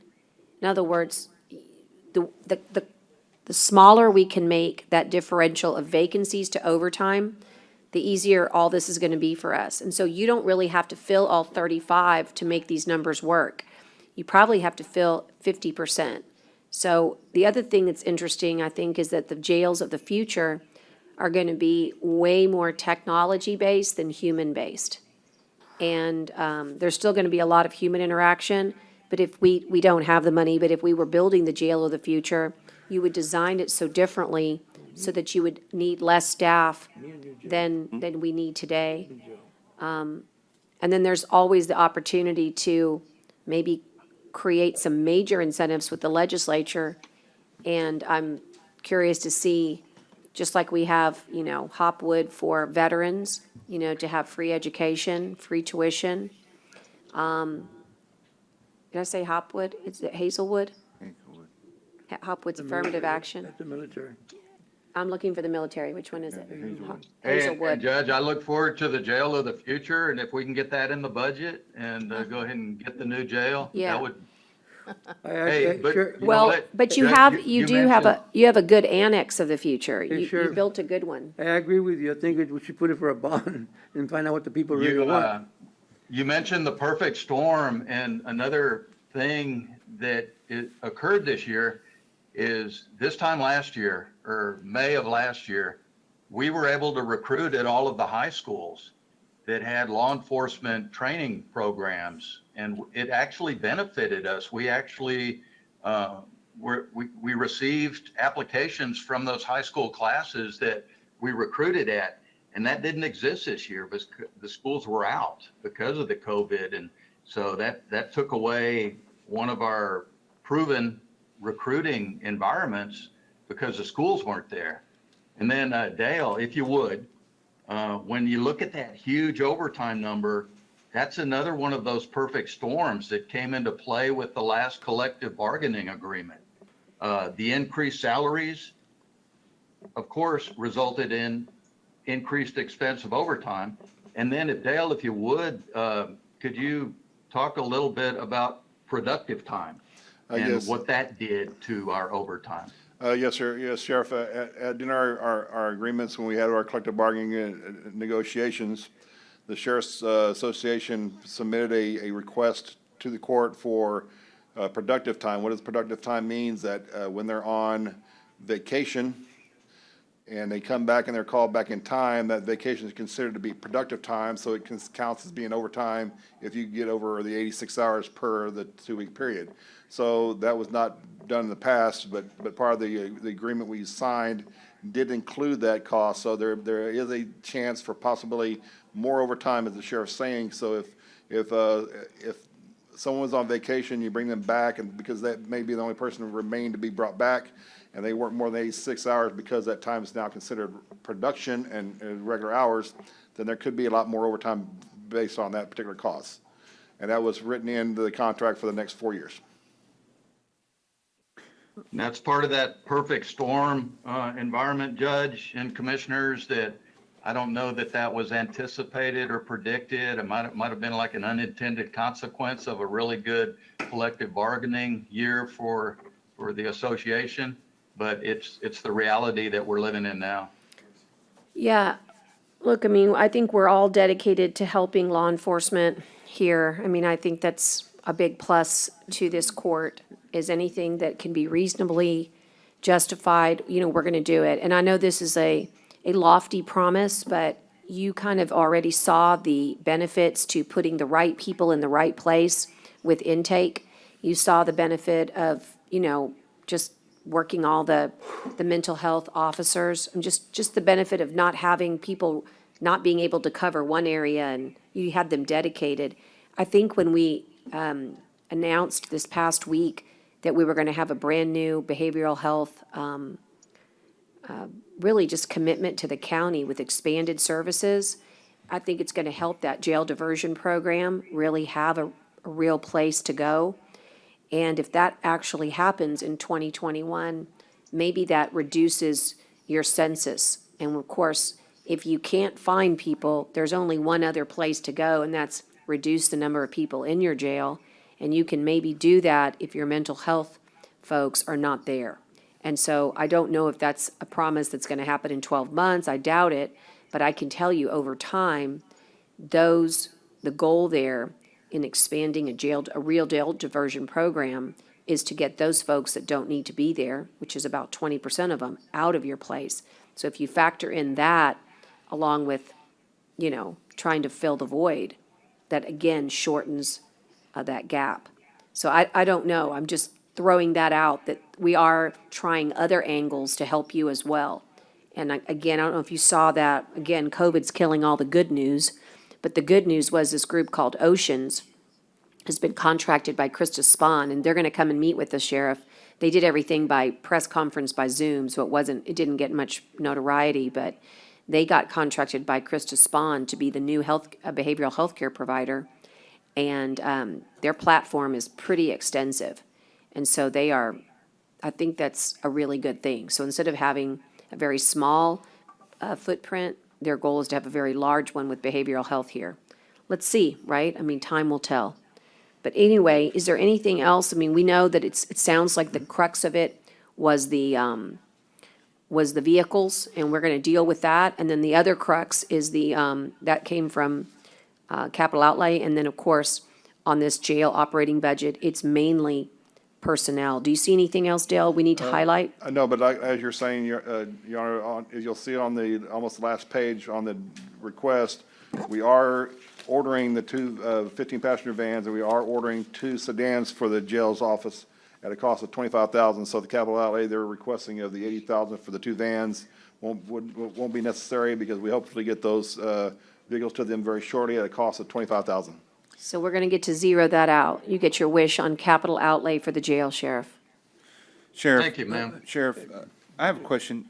Yesterday, during our Commissioners Court meeting, we had someone during public comment suggest that personal protective equipment or gear is not being provided to your jailers. Is that going to be in this budget, or has that always been in your budgets to be able to have masks and gloves and other things to help keep No, them we're safe? good. Muted. We are real good on personal protective equipment for the employees. What I heard yesterday in public comment was a question about personal protective equipment for the inmates. And Okay. part of our infectious Well- disease protocol with our current health service administrator provides for that, depending on the need. And so the one Unmuted. making a public comment about, every inmate should have a mask, that's not reality. And unless you're talking about something else, Commissioner. No, that's you're what right. That was I have seen though on social media in the past about there not being enough equipment, I guess, for your deputies, but that's never, or your jailers, that's never been an issue then? No, there's some there's some agitators on social media that, that create situations but bottom line is we're in a good place right now with personal protective equipment. And I think the president of the association will tell you that. He's a good source if you want to check in with him. Okay, thank you. I know what I was going to say is, this is really important. So I've been really studying up on the CARES Act. And so obviously this would not be, money that we could expect, over, it's not a revenue stream for future years, but for this year, I think we need to focus on, you said something earlier that's so true. You said, I know firsthand how much you guys have been doing asset-wise for testing and quite frankly, just call it COVID-19 response across the board. Anything that you can allocate, including personnel, to COVID-19 response is reimbursable. And so I think that it would be worth our while to we're going to designate I haven't really made this formal, but I think Dale's got in his mind who on his side in the auditor's office is going to be just working on COVID reimbursement. We just hired Who was it? temporary employee that will be working on gathering the information we have. Do you mind me Go asking through the first myself, name? And I don't know his name at That's the fine. moment. Okay, He just started today, so we're gonna get him all trained up in how to research and do the okay, so documentation as needed. So this person's going to come to work with your folks over there, Sheriff. And what I mean is, you could help us at least for this year, close the gap on this budget deficit, because everything is allowable. So let's just say Lieutenant Martinez and Captain LeBrow were there with me, for 100 hours during COVID response, January, February through March, or March, actually, it's from the time of the disaster, okay? March 13th. Every hour attributable to COVID, as long as it was documented, can be reimbursed for firefighters, for law enforcement, police, sheriffs. This is something that we sort of knew about, but it's really going to change our profile this year. And again, it's not going to be like, I can bring you this money every year, but it will really, really help us get what you need. So I'm excited about that opportunity. And I mean, it could be a lot of money because I know you have dedicated a lot of extra time to COVID. And you also have to think about it, how it pertained to your jail. So if you had anybody, any COVID response, it's not just physical stuff. It's people that you used to aid in that response. And that's the state's way of helping us manage our budget deficits for this year, is to allow us to use CARES Act money where appropriate and where documented to help us this year. So I think that's going to be a game changer for the city, for CCPD, and for us here. Because we've used you guys a ton. Over 21 testings. And maybe a lot more. They've been out there for. So in other words, your command mobile unit, if you had to fix anything it applies to both tangible items and personnel. And of course, any healthcare items that you bought. And let's talk about those toiletries and the price gouging and all of that. We probably have already captured that from Michael Robinson in procurement, but I don't know. That's why this auditor I asked Dale to get someone just on CARES. But we'll work with, I guess it would be in your office, Cynthia, or who's the right person in your office, just so I know? That would be Cynthia. Yeah, we're going to work with Cynthia, and it needs to be very well documented. We might very well be able to account for quite a bit of personnel reimbursement there. Understood. We will pay attention to that. I believe we have. I believe we've been pretty meticulous in collecting COVID-related expenses, but we'll stay on top of it. Yeah, just tell her it includes personnel time. And I don't mean like you went and did something, like it could be your own regular salary that we're reimbursing. It's not just overtime. Got it. Okay, thank you. Guys, do you have any more questions? Yeah, I got one for Dale. Dale, at one time, didn't we, I don't know if it was last year or year before that we had put away $150,000 and they said they can draw from that? What was that? That was a contingency that we had for the sheriff's office several years ago, but a year or so ago, it was removed. And that's how we increased the budget for the overtime up to 900,000 by reducing the contingency up to the overtime. So 2 years ago was when we took that out and moved it up to overtime. So we just gave him the amount for the overtime straight? Yes. And you, That was the main purpose of that, for the contingency, and that was, since been removed from the functioning of this to cover those costs. And we raised it up to $900,000 for overtime, and then last year, when we gave them the new positions, we lowered the overtime back down slightly, so. so is that an option we can do, set aside 50,000, 75,000? Well, we have to reallocate that budget back in because it's been taken out. So we'd have to increase the budget by 150 if you want to do that. We took it out and put it to overtime. So it's something to think about. That way, I think it'll have every little extra money that they have. And- You know.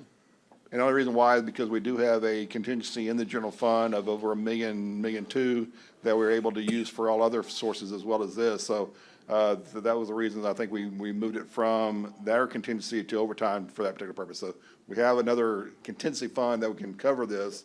But as the sheriff's asking, if we increase the budget for overtime this year, we may not be the full 500,000, but if we do increase it back to where 900 or above, then the variances between salaries regular and salaries overtime won't be the negative we're showing that happened last year. Okay. So let me just kind of give us an idea of that, what Yes. we need to do. And what did you say we budgeted 700,000, and what are we projecting the overtime budget to be this year? Right now, it's $1.3 million, $1.2 million. Hey, Sheriff, if we do a bond, will you support it for the new jail? Say that again? If we do a bond for a new jail, will you support it? Oh, my chief, my jail administrator and all of his captains, they sure want a new jail. And, you know, I'd hate to think that's our solution, like the judge was saying. I hate to think that the solution in the future is just to build bigger jails and put with a higher population. I mean, we have to get to a point where we address criminality in our community. And so if we can build that new jail, and it's a multifaceted facility that includes mental health care and the homeless issue, and it's like a one-stop social shop, and not just a bunch of bars, then I would definitely support the concept of a new state-of-the-art facility, Commissioner. Well, I think, I feel like you do. I think that at one point it has to come from the community to decide. It can't come from us, it has to come from the community, so, you know, Understood. Let's have that discussion. sure.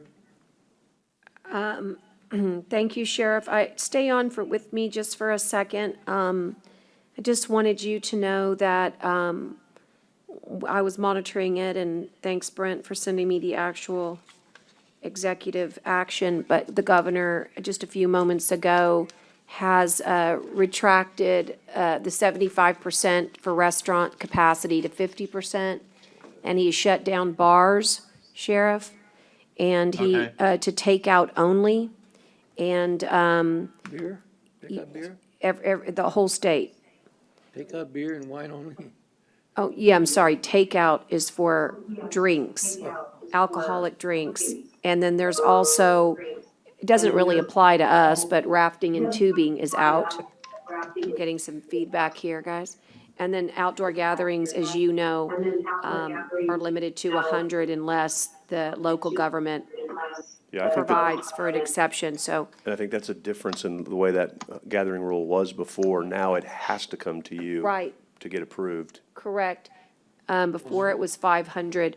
So I think what we're going to see, Anything I just over want to 100, send it she to you, has to Sheriff, but we're going to redo the orders. I've just sent it to Belinda. So I just want you to know that, just, you know, the bars is the big one. Okay. Thank you, Sheriff. Obviously, you know, this is preliminary, always good to get into the weeds. This is kind of a 30,000 foot, look at your budget. If we have extra questions, we'll call you. But I think all seems to be in order here, and we did a lot of good work last year. We did a lot of good changes with personnel, and so I think we're basically down to one big item, which is vehicles and overtime. And you got the senior Yes. clerk. And the you got senior- what? And the senior clerk. And the senior clerk and ID. Right, of course, but those aren't too big, really. Those are very reasonable requests on the ID. Okay. All right, guys, if there's nothing Thank you, further, we're Sheriff. at our 9:45. Thank We're going to go ahead and let you Thank go you all. back to work. Thank you. And thank you, Okay. Dale. Thank you. So Thank you, we're Jeff. now at the point where we have Justice of the Peace, Precinct 2. And do we have Joe on the line? I'm here, your Judge. Hey, good morning.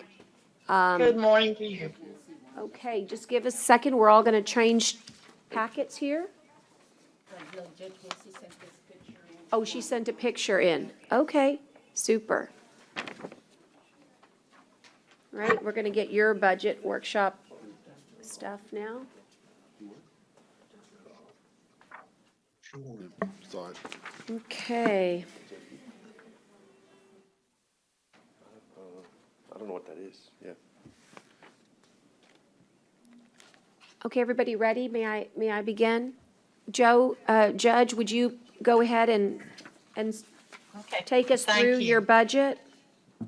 Thank you. Well, I think everyone knows the reason I'm here this morning is because I'm again requesting a full-time clerk. And that, I've got the justification here. Earlier in the budget request, we had short-term goals, and I would like to say that our short-term goals have already been met. We've gotten the equipment that we need for our office. And also IT has been wonderful. They've got us up. We now have all the clerks have operating computers. We now have a credit card machine that operates. We were just functioning with half of, well, that's an exaggeration, but with some of our equipment being down most of the time. So at least on a short-term basis, we're up and working more efficiently. But going back to the budget request, the long-term goals, I'm here asking again for a full-time clerk. And I'll get into the justification for that in a minute, or some of the figures. One thing that we've already seen, and I'll show the figures, this office, the increased caseload is just astronomical. And we're doing the best we can, keeping up with it. We've got boxes of, well, I'm going to show a photograph here in a minute. But if, and I understand the budget restraints this year, if not that, then I would at least like to have a temporary to do those things that it doesn't take a trained clerk to do. For example, stamping mail. There are days when it takes a clerk almost all day long to stamp our incoming mail with the date stamp, and which has to be done. And I'll show you, our mail is now picking up again. It was slow for 2.5 months, and but our numbers are increasing. So that's, I think you have in front of you that description of the short and long-term goals.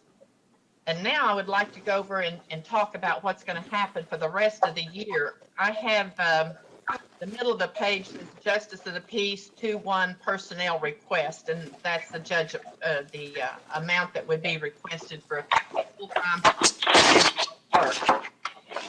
And I also want to point out on that same page at the very top, it talks about the percent of the revenues for this office for this year.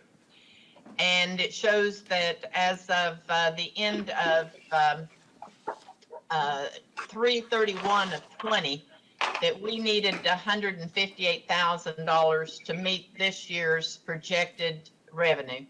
That's not going to be a problem.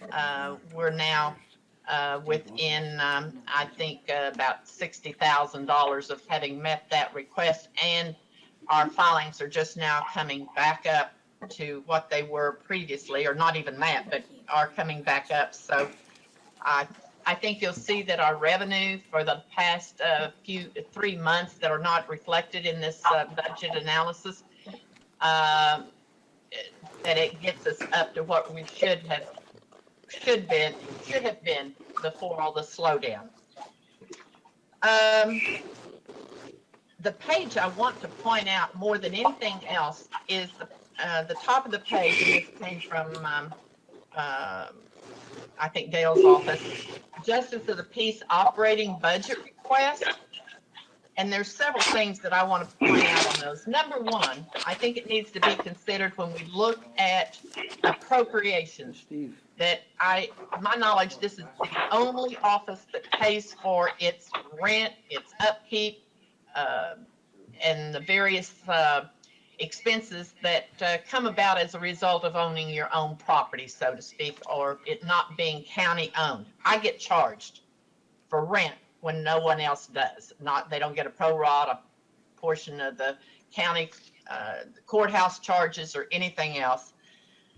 But when you look at this piece that I'm talking about, this is the one I'm referring to, if anybody can see that, what page? Several things that come to mind is it shows that I have not yet used my overtime budget for the year. That has been a deliberate move on my part.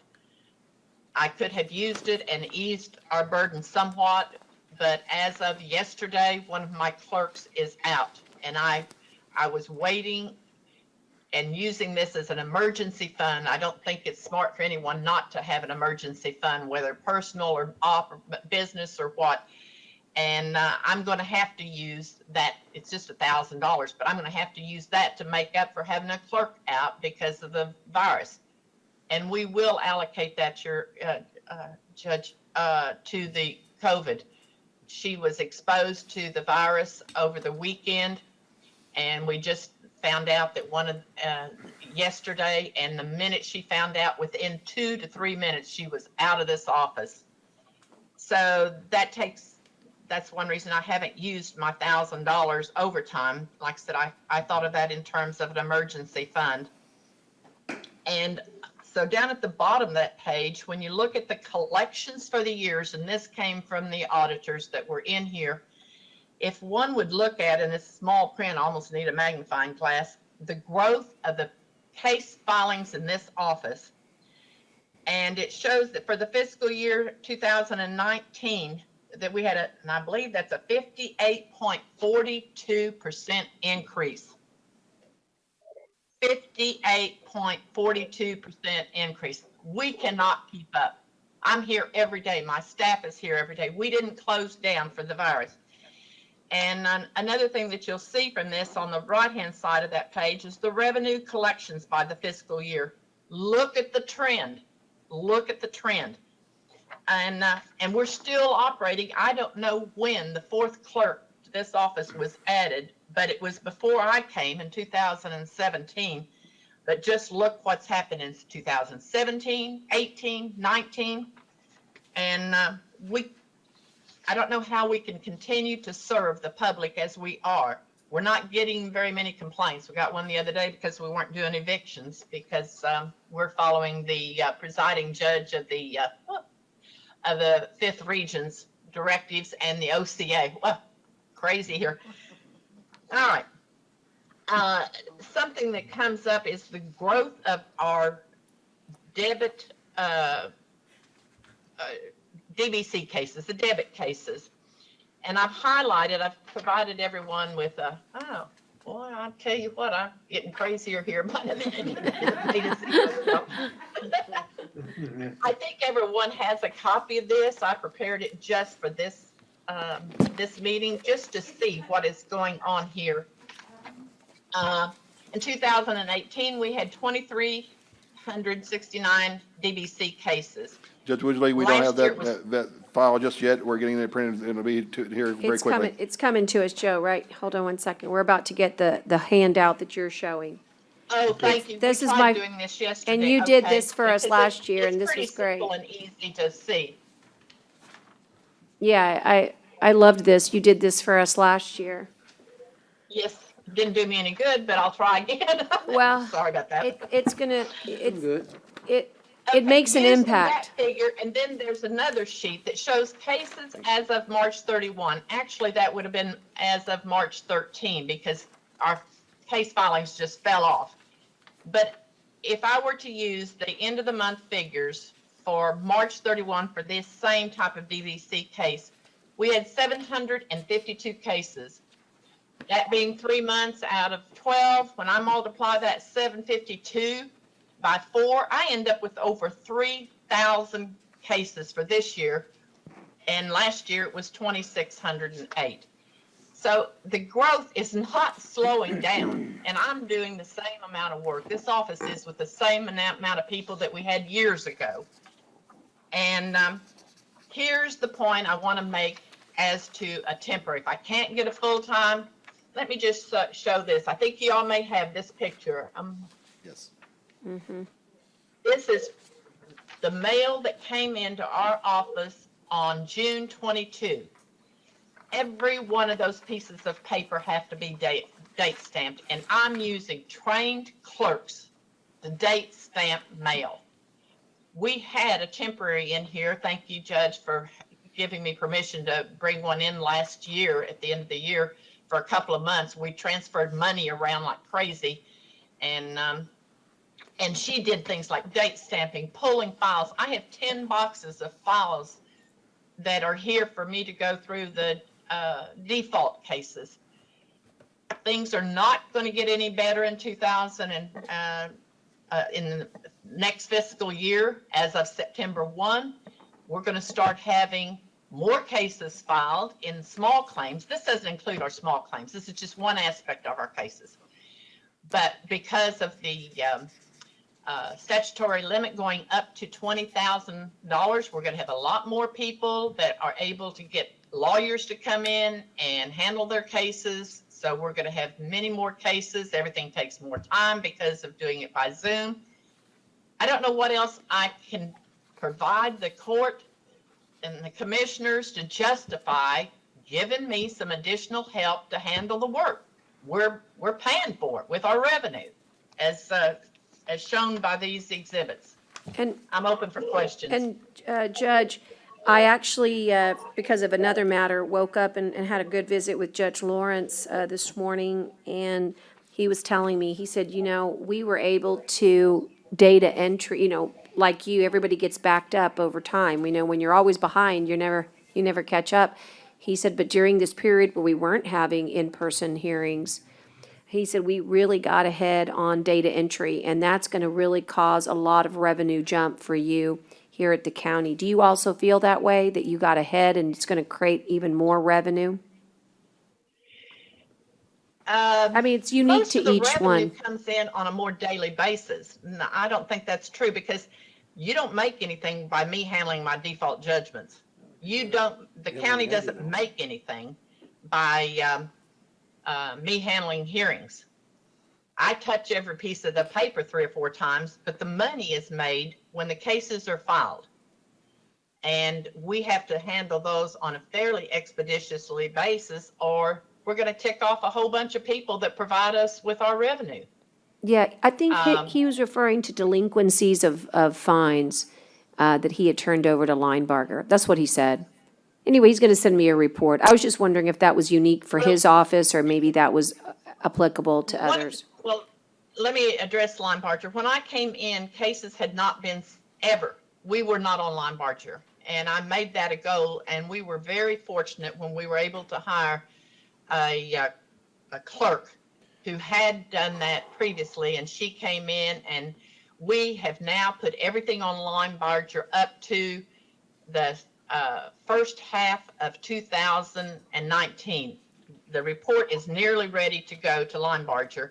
We've had to go back and check every case, make sure they're on Omni. There's a number of procedural things to do. And thank God we've had Judy here. She's worked diligently on that. She does our initial input of the debit claim cases, and she's handling all the Linebargers. So we've used this 2.5 months. Yes, it's been great not having Yeah. people coming into the office, and I'm sorry that it was as a result of the virus, Right. but it's been helpful to us. But Yeah, but you have a I- lot I of just- need. I just can't emphasize how much paper we have coming to our office.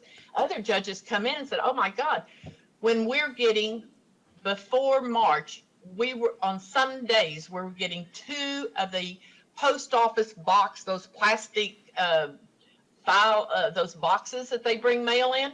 We were getting 2 of those a day some days. Nobody else has even heard of that sort of thing. Yes, well, you've shown the growth adequately, and I do support at minimum the temporary addition to your staff. I'd like to give you the full one because I think sometimes you're just Band-Aiding things, but let's see how it shakes out at the end. But I just want you to know that the growth is there. JP 1 also has that tremendous growth, and but no doubt, I'm very supportive of this particular. I feel like you held out when you really had a great case last year, and we just couldn't get it done. So this year, as they say, it's your turn. I believe you've made a very strong case. That's my personal opinion. Of course, we have to work with the entire budget, but at this moment, at this point in time, I believe a temporary is warranted for the amount, but I hope that we can do more. But I will tell you, at minimum, that's where I am at this moment.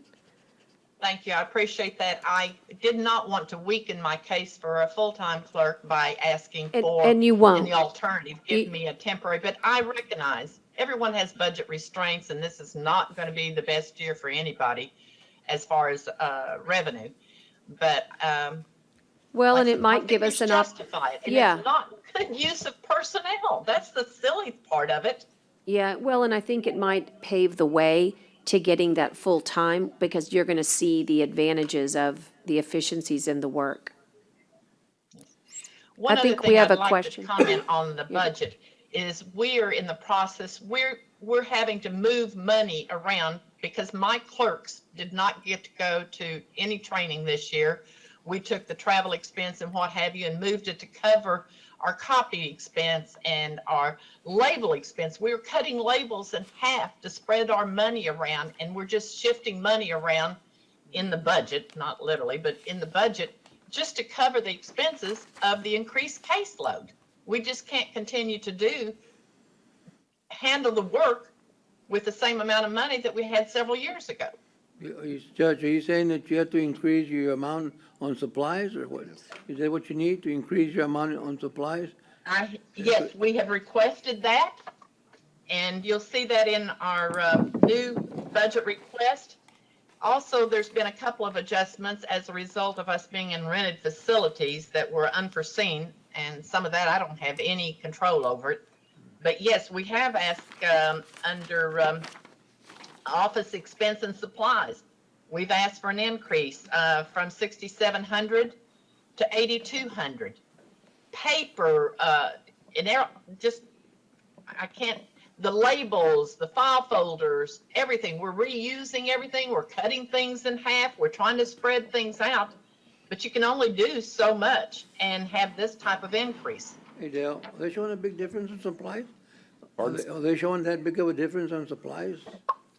Well, the budget they had is, as she's saying, was the 6,200, as, we know some of our supply costs have gone up and, with the more caseloads, they are needing more additional supplies. So, if we look at their history for this particular department, they've, spent $6,500 one year, $6,400 another year. So, if their caseload's gonna go up, the 67 that they have probably won't cover the needed expense. And right now, they're currently about $6,400. So using the travel amount would be okay, I guess, to transfer it over? Yes. Judge, I have a question. What? Yes, sir. And maybe Oh, I'm it was sorry. already That answered, judge. either judge, anyone. Sorry. The DBC, what does that stand for? Where did you see it? Judge Woosley? Judge Woolsey?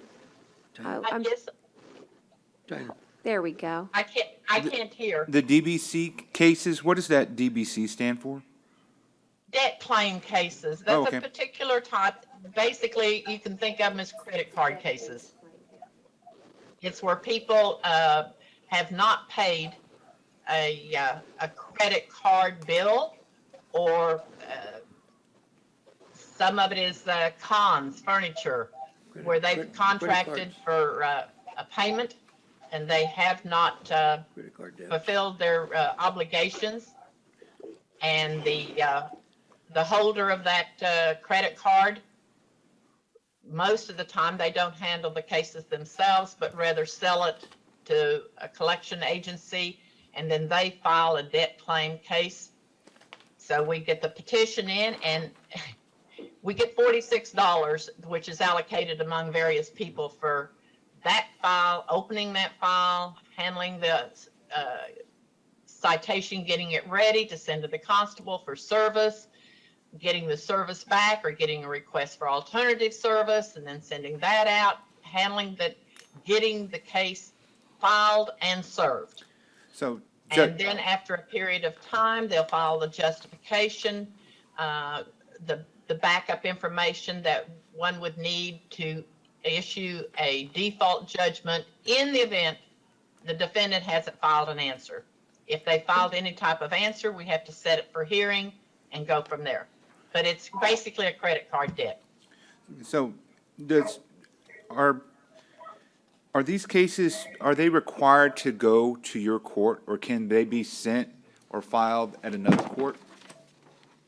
They can file into in the precinct where the defendant is the preferred filing place under the law. So because your precinct and mine, we share a lot of the same common area, you cover a big commercial section of this community. I mean, there's a lot of commercial property where I would imagine if there's credit card issues, that's going to come up to your court more than maybe others in rural areas?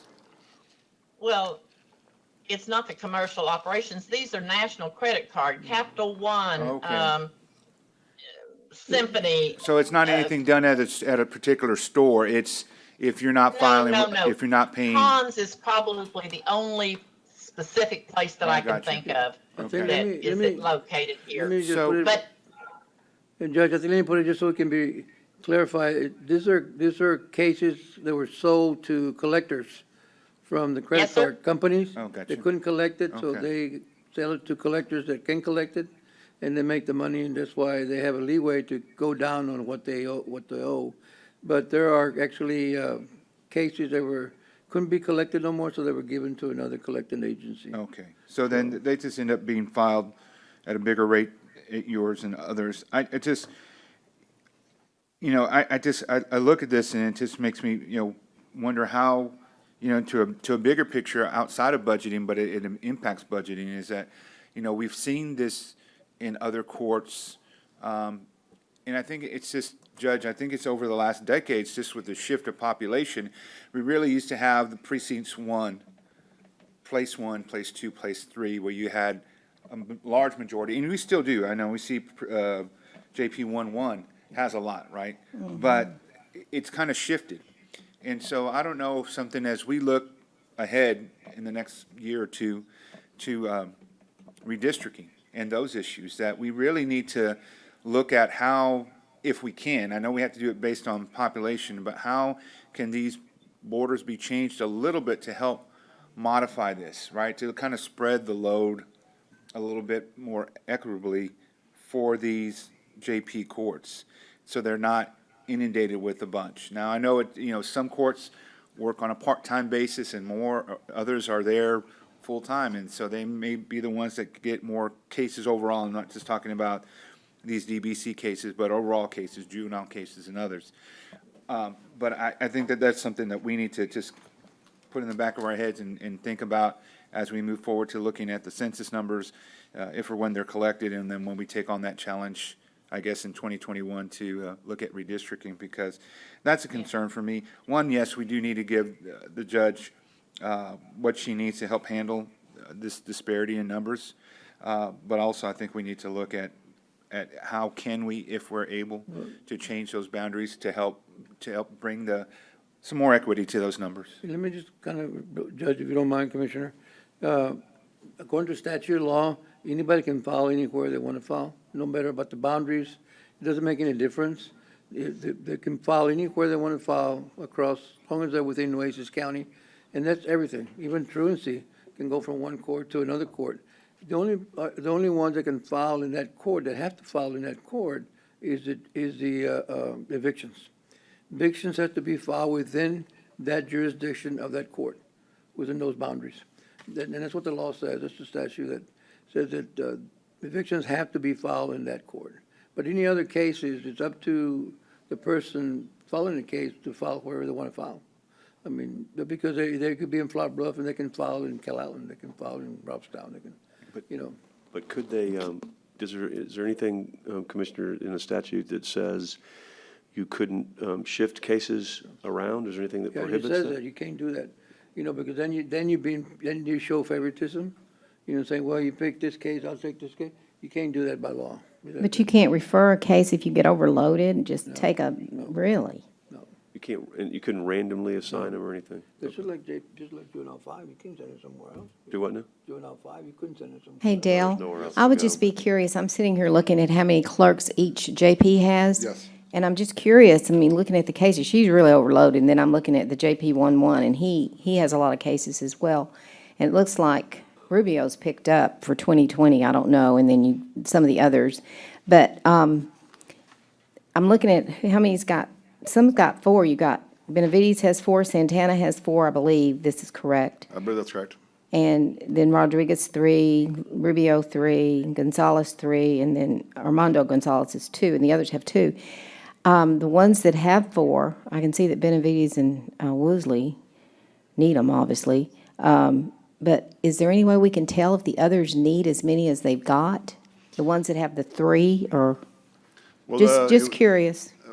It was built that way a long time ago, based on, as Commissioner Marta is saying, based on the activity of the court and the size of the court, where it's located. Some of them may not require that. As you said, Judge Woosley, where she's located at, probably needs more of the staff than what she has. Same thing probably with our JPs downstairs. I believe they have the 4 that you mentioned, and those workloads are large because of the area they're at. That's something we definitely need to determine. Agua Dulce only has 2 employees plus the judge, so that's a small area. Bishop, I believe, is the same size where they're at. They may have 1 more additional employee, but it was all based on size and how much goes through the court. So that's something we can definitely look into on how we allocate employees to these courts. But as some of these we're talking about, if for example, if Agua Dulce, one of the employees is out sick for a long time or out on FMLA or whatever might be the case, almost the court may shut down because they only have 1 employee. So that's something we definitely need to look into. Okay, thank you. And we used to borrow from other courts, and then it cuts them down, so, you know, it got to be a problem when you don't have. Enough people? Enough people. But then you also have to look at the cost to benefit. You know, yeah, we probably could use more employees there, but how much is the cost to how much benefit it is bringing in? So if it brings a lot more revenue, then it's worth it. But if the cost is a lot more significant based on where they're at, then that's something we definitely need to look into. Okay. Judge, I'm just glad to hear that you're using Lineberger, you know, but, you know, I'm sure you know the process and everything, but you mentioned Omni also, but the ones you send into Lineberger, do they have Omni also? It goes to Omni first and then to Linebarger. So when Yes, you go to Lineberger, do you take them off Omni? Commissioner Gonzalez, before we had Linebarger, we had OmniBase, which was where we Yeah, we first had that. started with. They still do that process first before sending it to Linebarger. But the process still is there. It goes to Omni first, then goes to Linebarger after all the effort has been done. But when you go to Lineberger, we take them off Omni? Yes, We do? Okay, I gotta make sure of that, because if not, yes. they'll be We hitting them. ought to look at the success rate of Lineberger versus Omni and, you know, try to get it to the most effective entity the quickest. And of course, if you really want to collect, all you have to do is tie it to motor vehicle registration and put kiosks down there, and they'll be ATM like crazy. I mean, we need to do that. I mean, that's the only way we're going to actually That was see that. my last question, Huh? why do we have to have, do we have to do Omni? give us the permission now. That's the process we had a while back before we initiated Lineberger. That has to go through the JPs and how they function their offices through the presiding judge and of course the rest of the judges. That's how they decided to do the process. It's up to them and how y'all see the operation working. That's something you have to come to the meeting for the JP meeting, Judge.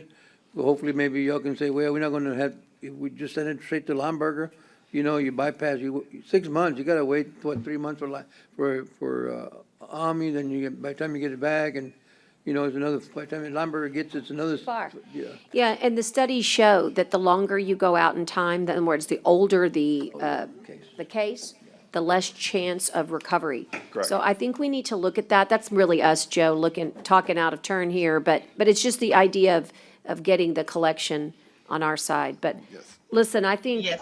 forgive me for rushing you, but we have another constable waiting. I'd just like, if Go I may, ahead. I one will let comment you- with regard to absolutely. that. What we have done to do all that we can to collect it in-house before it's ever sent to Omni, before it's ever sent to Lombard, is we send out a courtesy letter and say, if you don't pay, you know, giving these defendants one more chance, come on, you know, and we call it a courtesy letter. So we put that effort out to collect it after their appearance date and everything else. So unless somebody can come up with something else, we feel like that we're putting out the extra effort required so that we collect all the money in-house. Yeah. Well, listen, thank you. You, as always, you do your homework. You're very compelling. You are super hardworking. Your work ethic is a tribute to the people that elected you. So thank you for everything. And we know that, I know more than anything, tough times call for, people helping. And that's what I think you've asked us to do, is to help you do your job more efficiently for the people of Nueces County. I think it's a fair request, and I know it will be considered by this court. Thank you very much. I Thank you. appreciate the attention of Thank you, everyone Judge. and the input. Thank you Thank so you. much. Okay, Tyner, keeping us timely. We're just a few minutes late, but we have Constable Precinct 1 office. And I saw, yes, we're ready to go.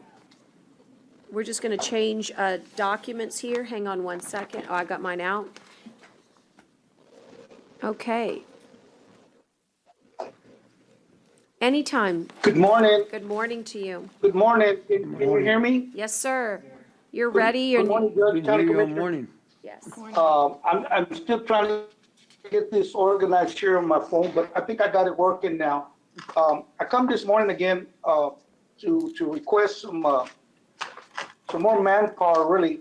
But I want to start off with this iLeads. I'm requesting these iLeads. This is basically a Google for law enforcement, in short. And it's an Intergraph law enforcement automated data service. And what that data service does is it connects us with everybody in law enforcement. One of the reasons I really wanted is officer safety. Oftentimes we go to do evictions, we go to do risks, where we have to pick up children, or we have to pick up other people. And this information, we're able to go, I can go in there and I can put my address, for instance. And I can bring up my address and it'll give me any call that has been tied into my home address, whether it's domestic violence, whether it's neighbors, loud music, whatever the case may be. So our evictions or our writ of possessions have picked up a lot. And we do a lot of writ of possessions for removing child from houses to give the CPS and so forth.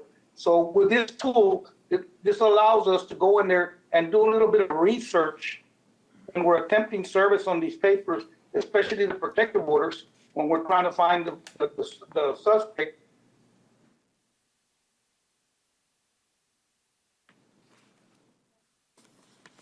Hang on, Chief. We're going to get your audio back. If you can hear us, just hang on. Okay.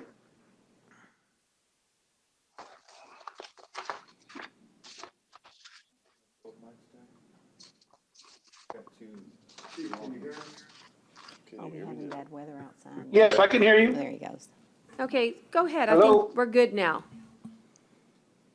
Can't hear him. Okay, so like I was saying, it's basically a Google, and it's for mainly for officer safety. And I believe the cost, I was told at the very beginning, was like $10,000 per license. I'm requesting 3. Obviously, I can't get one for every deputy because it'd be too expensive, but I'm requesting 3 of those licenses, 2 for my supervisors and 1 for me, so that there'll always be somebody on shift that will have the capability of going in there and researching any type of data or addresses or whatever we may need. If it comes to that, we can also do our reports. Our report can also be generated through this iLeads. So it's a good tool. PD has it, the county has it. I believe the constable's offices are the only ones that don't have it, but it would be a good tool for us to implement, to get, just so it helps us with our daily operations of my officers being out there on the streets and gathering more information. Because anytime we go to a call, whatever it is, we want to have as much information as we can before we get there. We don't like to be surprised. I agree. And it's happened Can I before. ask you about the ideas? And maybe Lance can help me understand this, but sometimes there's a one-time fee and then there's a yearly licensing fee. Does the $30,000 represent the yearly fee? So I know that's recurring. And also, once we buy it, will all constables' offices be allowed to access the system? Well, I believe it's a yearly license fee that you have to pay. I reached out to the sheriff's department and tried to get some more information, but I wasn't able to get any more information. At first, I was told that it was $10,000 per license. Then I was told again that it probably wasn't that much, but I wasn't able to get an accurate dollar amount. But it is a license, it's a reoccurring fee that we'd have to pay, I believe. I'm not 100% sure, but that's what I'm guesstimating. I was gonna reach out to the people from PD that handle the computer now, the computer support, and they might be able to give me some figures as to what it really costs, because I really don't even know what it really costs, to be honest with you. Okay. I threw the 10,000 out there because that's what I was told it cost. Right. I'll help you do some of the research as well on it. I'm going to just mark it down in my notes. Is that something that you would like? And I'm just very supportive of using that type of technology to help. Mitchell Clark gave us some interesting statistics not too long ago that most of the officers that encounter violence are constables because they wind up getting in the middle of situations that are unexpected. You know, when you know what you're getting into, you can sometimes protect or at least defend. But if you're in a process serving situation or in an eviction service situation because of processing, you don't often know where your trouble spots are. So anyway, I just thought that was an interesting statistic that Constable Clark brought up. But let me do some more digging on iLeads. I'm just going to leave it a question mark right now for the actual amount, and then I will update your budget with your permission once I share the information with you as to what it actually costs and whether or not it's a recurring cost. Hey, Chief. Sure. And I would encourage for you maybe to look at it for all the constables across the board, because, we do a lot of civil process. We do more civil process than we answer calls, but we also answer calls. Now, the other outlying precincts, they do more calls than they do civil process because of the geographic area that they're at. But it's beneficial for an officer out there at 2 o'clock in the morning and going to a house out there in the county road where he can bring that up and say, okay, has there any been disturbances out there? Who am I dealing with? Do we have any mental patients that live there? Hey, Chief. Et cetera, et cetera, et cetera. Chief. And it helps. Chief, can you hear me? Yes, sir. Can you hear me? Yes, sir, I can hear you. Okay, Mr. I want to make sure I got this. This license is issued to the individual officer, right? That you got one officer per shift? Yes, sir. It's basically issued to the computer that the officer uses in a unit. But he's got it in his vehicle. It ties into the officer, Right. yes, sir. Okay, so that officer that's on duty would be able to respond to the officer asking the questions of, can you run a check? Is this for NCIC, TCIC? It's like an NTCC, TCIC, NCIC, okay. It's another tool Commissioner, that allows us to go in there and look further into, you can go to dispatch and dispatch can give you minimal information. Yes. This just gives you a more in-depth account that's a of national. what's going on. So what I was proposing to do is I would put my 2 supervisors that are always on shift, put there in there, get them to get it, and then myself, because I rotate back and forth. Sometimes I work nights, sometimes I work days. Just depends on what's going on. So somebody would have that I just want to capability clarify, also. I just wanted to clarify to make sure that license will stay with that unit, right? With an officer in that unit. That doesn't go Yes, sir. inside the building, it goes in the unit of the car, right? No, sir, it stays with that officer in that computer, yes, sir. Okay, so, all right. Can you tell me how many deputies do you have right now? Right now, I have a total of 8 deputies. So how many are per shift? I have 3 deputies and 1 supervisor per shift. Okay.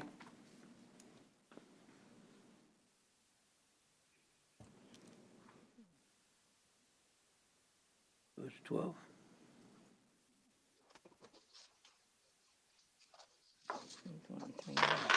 And just tell me, Dale, about the vehicle rent. Why do we have dollars there in that little space?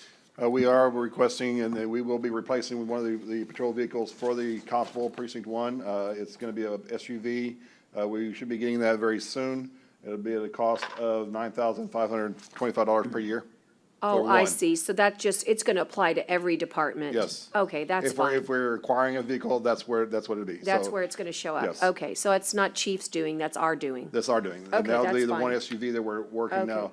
They So- requested 2 additional ones for the possible 2 new employees, but those are not.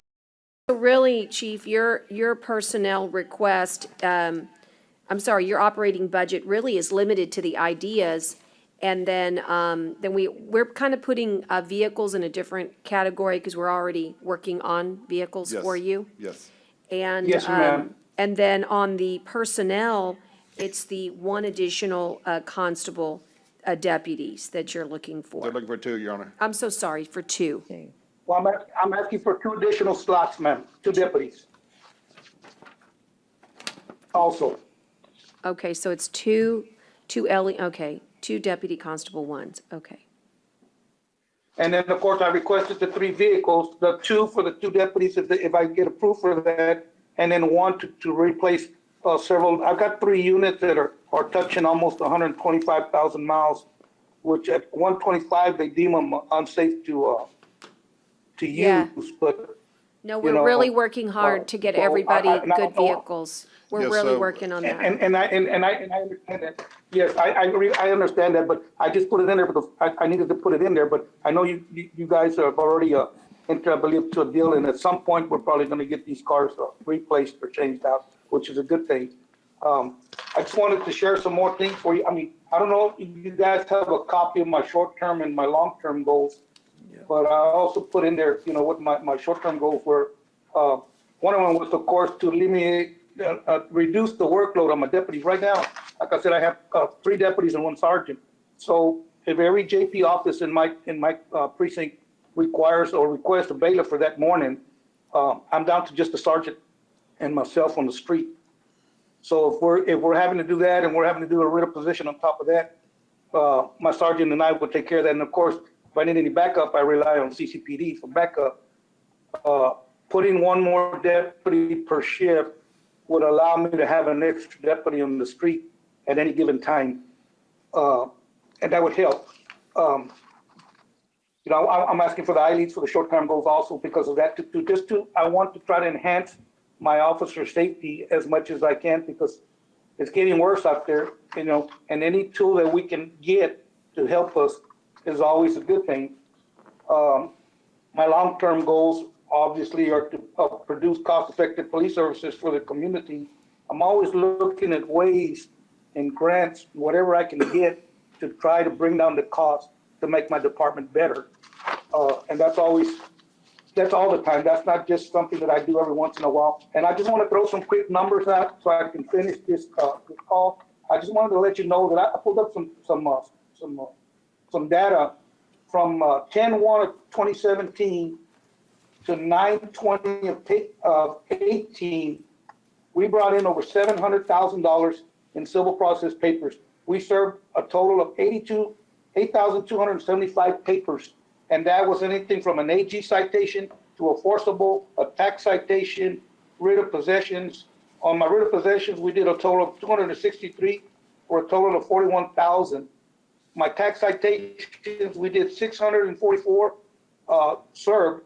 On my forcibles for that year, we served over 2,700 forcibles for a total of $207,000. So my intake, I guess, so to speak, that I bring in as far as dollar-wise, pretty much the way I look at it is it makes us self-sustainable because we're bringing in the dollar amount every year. In 2018 to 2019, the same time frame, we served a total of 7,600 citations for a total of $962,000 for that year. And right now, we're at 3,700 citations served at just under 600,000. And of course, that's gone down a little bit because of this virus. But keep in mind that once everything gets under control and everybody goes back to normal operations, we're going to get slammed with papers, civil papers to serve. And that's my biggest concern, that I'm going to work my guys, and because we're just going to get slammed. That's just the way, it is. So I would appreciate it if you guys would consider, giving me more deputies so that I can reduce some of the workload that my officers are doing at this time. Now, mind you, all this we do, and we're still answering calls for service when we get them, because we do get calls for service. I didn't bother to get the data on how many calls, but I can get that. That's not a problem. And any of this information that I gave you as far as what we served in dollar amounts, if any of y'all would like more information on it, I can get this and get this up to you and show you what. But it's kind of broken down by each citation that we serve. What's the cost for 2 deputies? With benefits, it's 95,000. 95,000. 95,000. That's in benefits and all? Yes, with benefits. It's 75 yes. without. Okay. Thank you. I think my total cost that I requested with everything involved was like just over 82,000 added to for my new budget request. That's including the deputies, the vehicles, and the items. Say that again. What was the number? 82,000 total. Wrong. What if you wouldn't include the benefits? So Yeah, they we don't just know the add the benefit numbers. So benefits. if you don't include the benefits, the numbers he's giving would probably be correct. All right, fair enough. So 30, Okay, thank you, Chief. 125,000. Are there any other questions for him? Of course, No, I'm fine. I want to thank you guys for giving us the time to come out here and talk to you all. I know we're going through some rough times right now, and it's hard for everybody, but we're doing the best we can with what we got, and we'll continue to function. If I don't get the deputies, we still have a job to do regardless. Well, and I have an interesting idea to float, and it's just an idea. So I can see you, so you can't make faces when I give you the idea, okay? Oh, I already know what the idea is. Let's see if you're a I'm pretty mind sure I know reader. what you're talking about. You're probably talking about bringing deputies from other departments. No.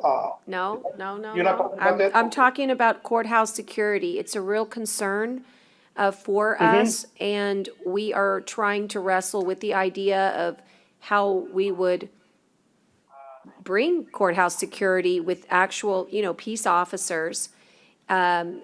Obviously, the sheriff is in charge, but again, there's some opportunities here maybe to cross-collateralize one of your needs with one of our needs. Maybe, Okay. I'm just thinking, you're right down there on floor 1, right? Yes, And ma'am. that's our most vulnerable area because we don't have eyes right now on all of floor 1. And if maybe we configured, I don't know, just thinking outside here, the box of what our needs are, what your needs are, and if 50% of that time, that constable could help could help with courthouse security, that might be something to talk about. Anyway, just, Yeah, I mean, it's just I'm a always- thought. It's just an Well, idea. I'm always open for suggestions. And one of the things I'd like to share, I don't know if you're gonna be able to see it or not. I don't know if I can show you or not. No, if you look back there in the back, I mounted some rifles, in my office.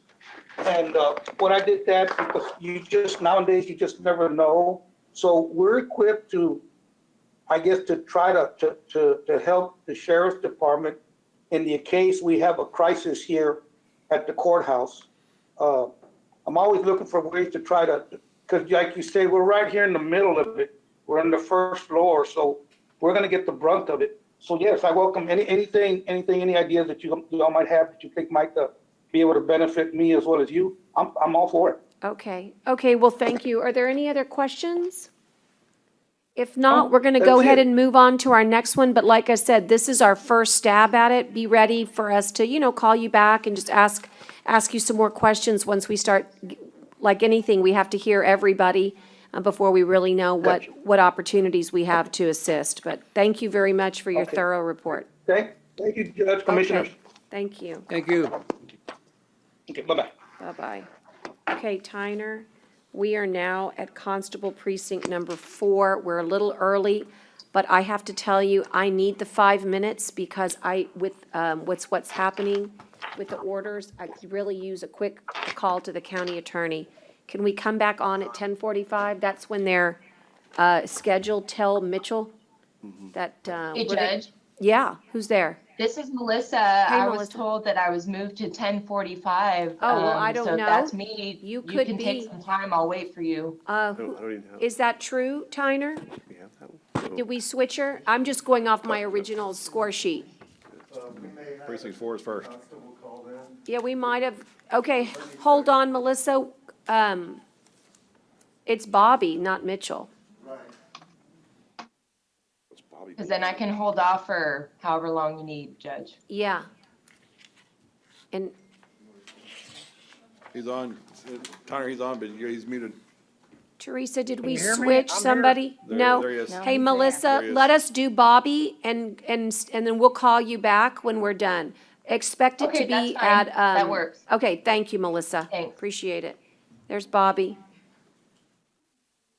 Yeah, I'm here, Judge. Can you Hey, hear me? Yeah, you're doing great.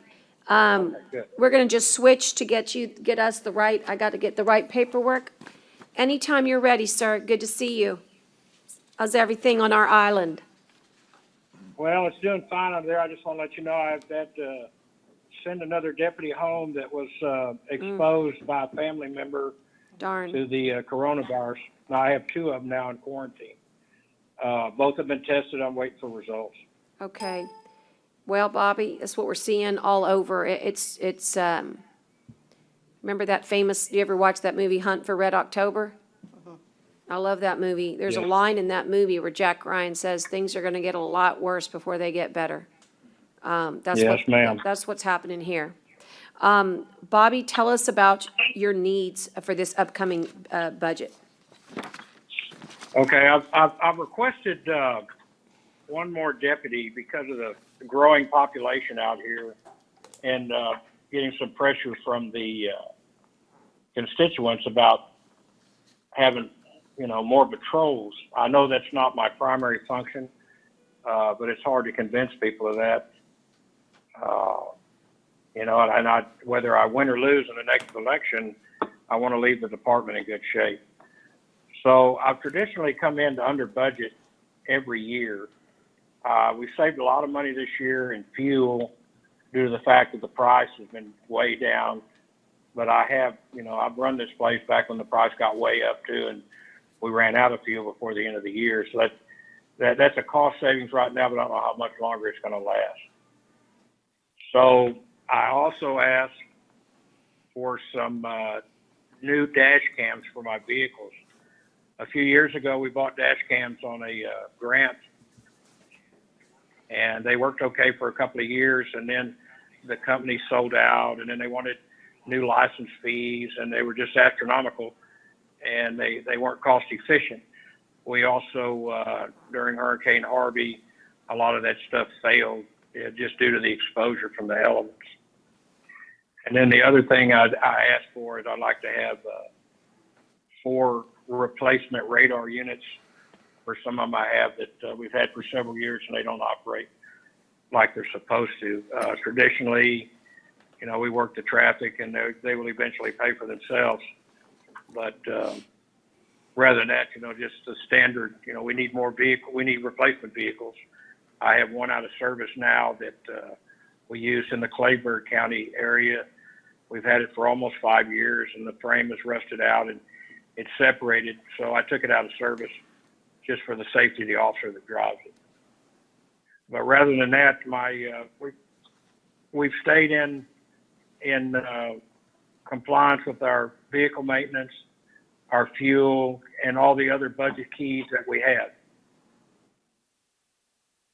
Yeah, and Bobby, I'll tell you that the cameras and the radar, it's like a no-brainer. I mean, we got to get you that.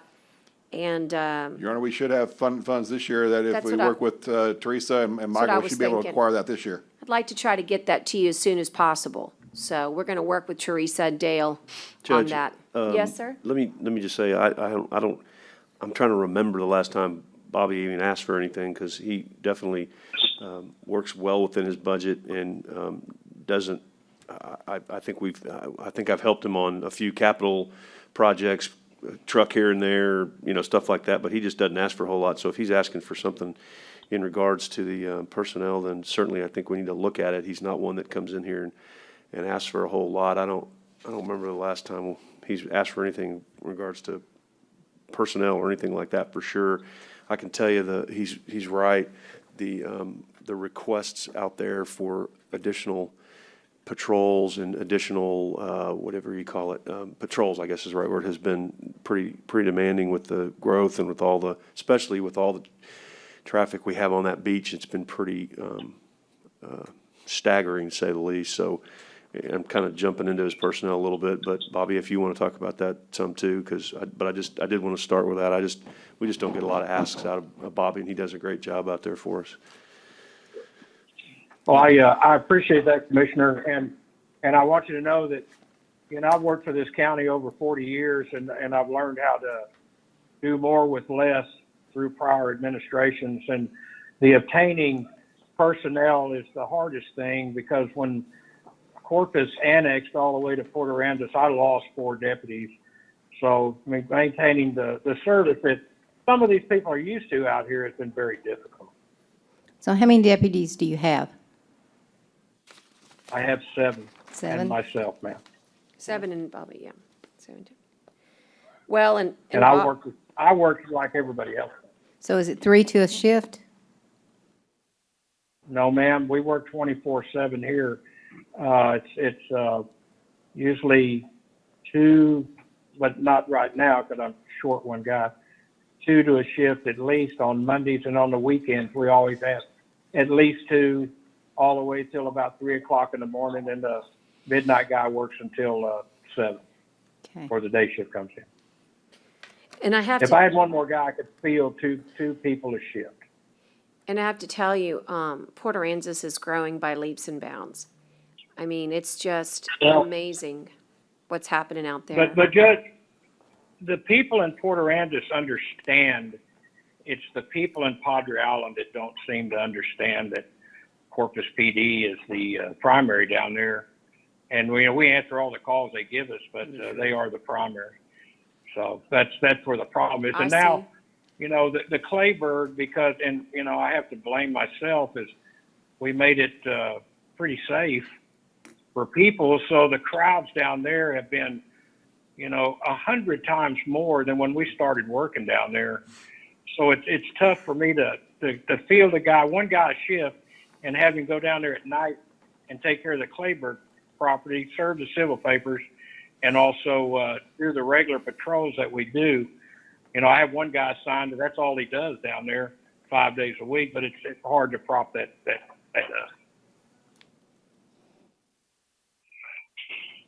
Yeah, how about thinking too about that new, you know, it's going to be awesome, that new hotel and conference center and phase 2 Cinnamon Shore, and, you know, that's gonna bring in a lot of extra, people as well, so, yeah, you're right, we have a lot of, it's just, things change.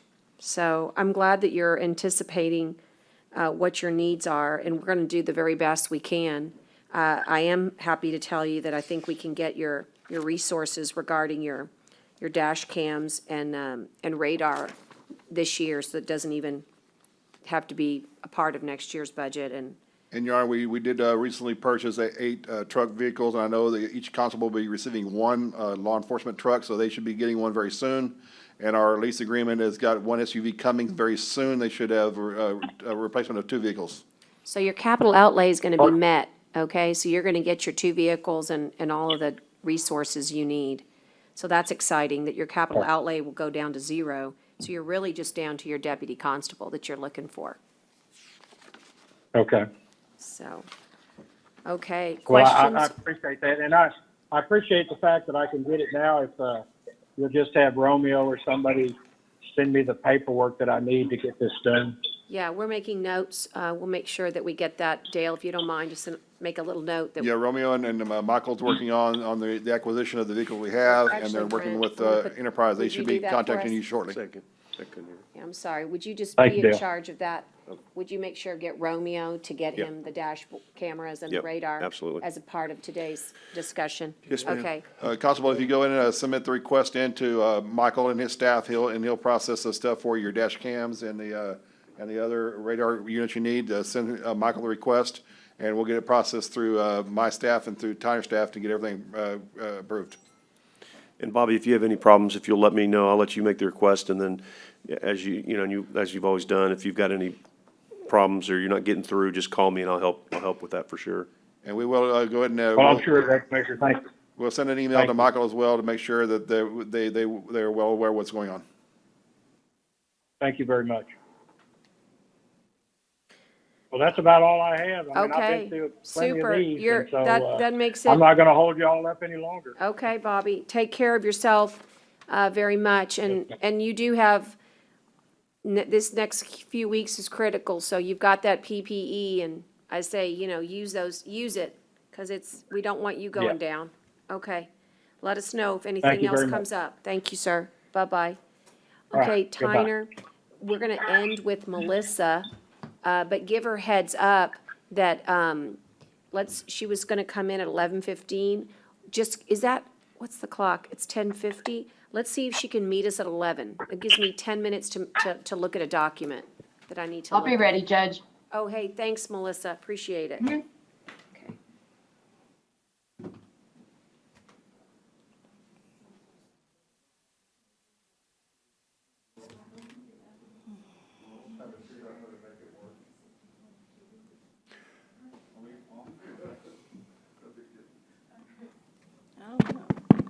Hey, just so you know,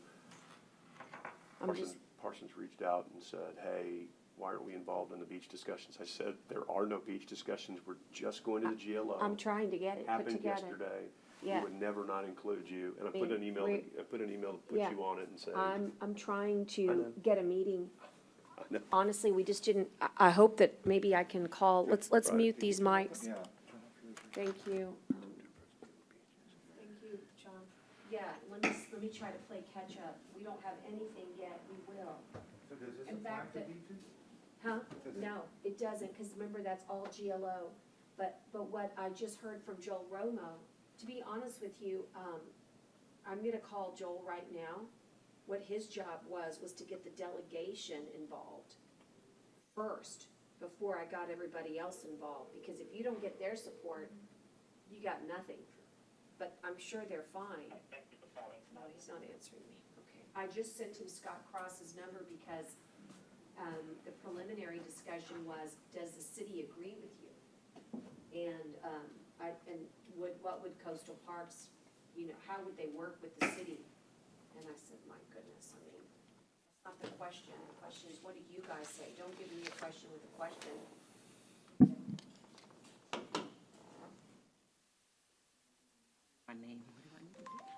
The constable is asking for some dash cams and some radar for next year. We probably have the funds this year. So work with Michael to get everything processed and see what they need to get everything ordered this year. It's only like $10,000. It's not a big deal. We should have the funds. You know what it is?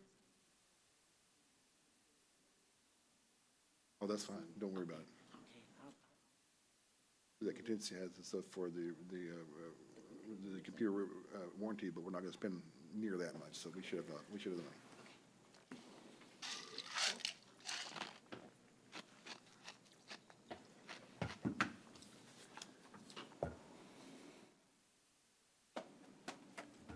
At least he slowed down.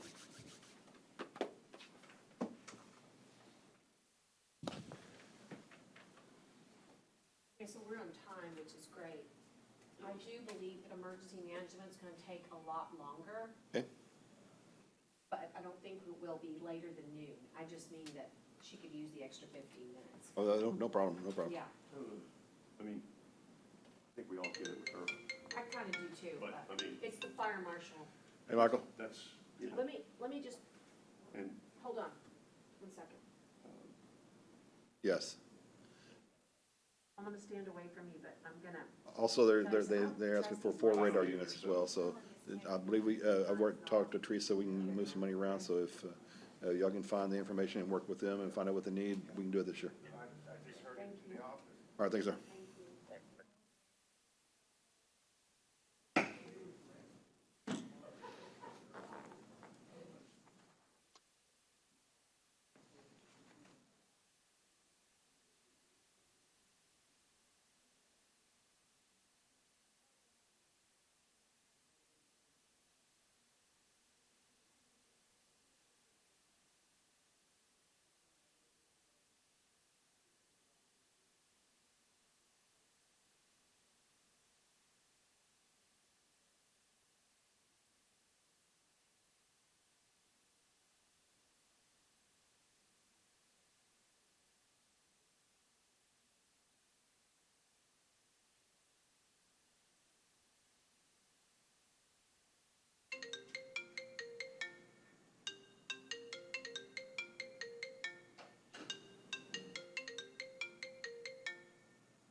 Hey, Teresa, just a heads up, y'all's mics are on, just so you know. thank you. Appreciate it.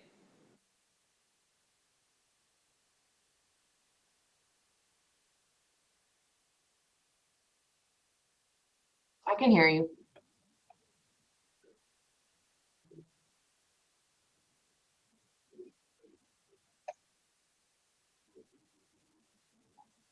Only when I mute myself, right?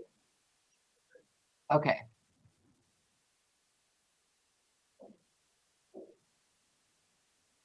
Did you need anything from me while we're waiting? Otherwise, I'll mute my line. Yes.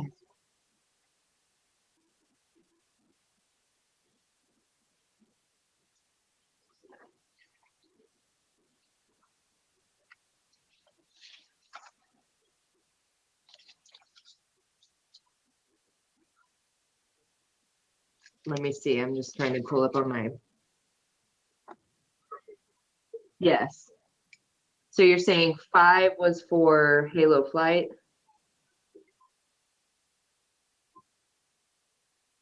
That was just supposed to be an increase for the ESD calls.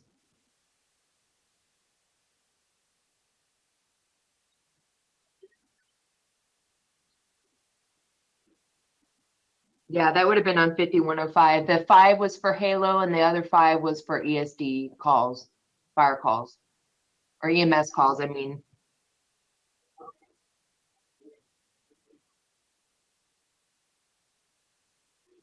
The food should be 5105. I think we put it on there this time.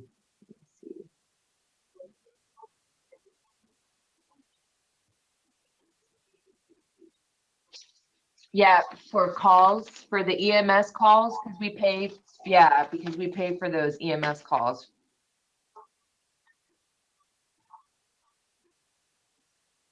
Yes, I'll tell them. I wrote it down on my notes. Thank you, ma'am.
I just want y'all to know all of your mics are on, just so you have a heads up.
I'm ready.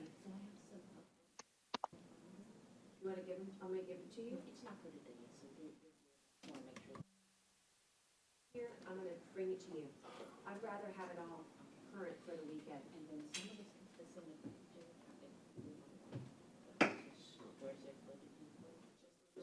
yeah, it's not anything. What? Yeah, he's got it. Yeah, I guess hey, but I think we can do our own right here, can't we? I think so. So Judge, can you see our votes? Because it says vote yes, vote no. Isn't that cute? Yeah, can you see it though? Yeah. That we voted? Can you see what? Oh, I don't know. Wonder what the purpose of that This is. is the first time I've seen it. Me too, I saw it yesterday. No, when we see, were- I saw it yesterday too. I saw John messing with something. I thought, well, that's new. It's very nice. Mm-hmm. That's what the city does. They have a panel. They do, but I wished you had a deal where we beep in and our button goes off and you say, okay, Commissioner Vaughn's Sometimes I'm next. looking right here. Yeah. I wish they had that for you. It'd be easier than us interrupting each other. Yeah, let's call John and let him know, Tyner, that, one thing we need is a little PA from over there to over here. Mm-hmm. Let's let him know we're gonna start. There he Here he is. is.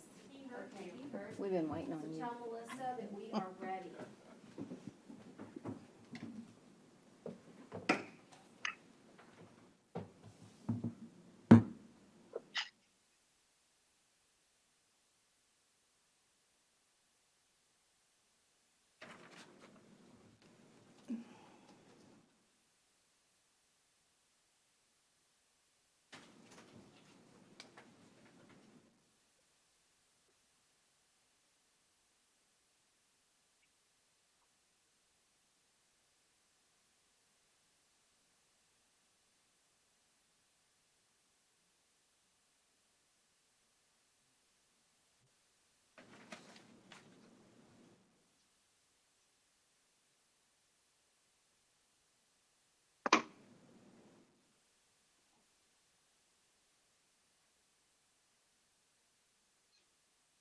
I'm glad you put that fire marshal in there.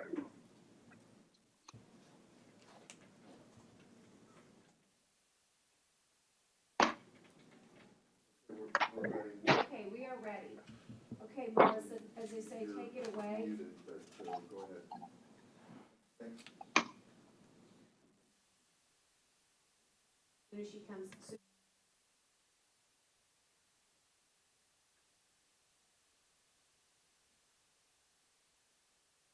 All right, can everybody hear me? Let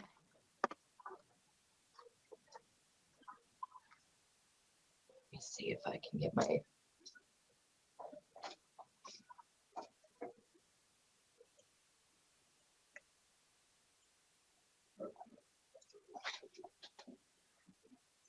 I'm trying to get it turned on. I don't know why it's not. Hold on a second. There you go. Okay. It won't work on my other screen, so. Okay.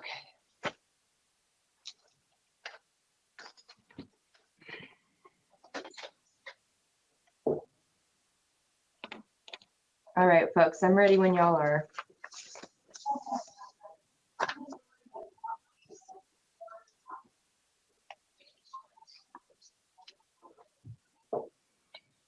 Sure. So I'm going to start with the 5,100, which is the emergency services operating budget, which is 39,540. So the increase or the adjustments is by 10,000, which half of that, which is 5,000, is for an increase in Halo flights, and the other is 5,000 for an increase in the EMS calls.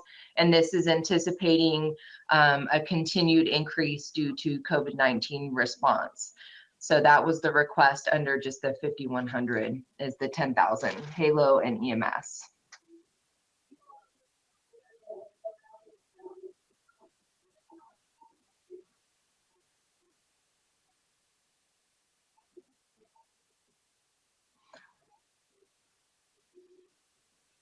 I know it's being documented. I would imagine that some of that could probably fall under emergency protective, gosh, what do they call it? Emergency protective services, which is category B. I think I'm saying it wrong. I cannot think right now.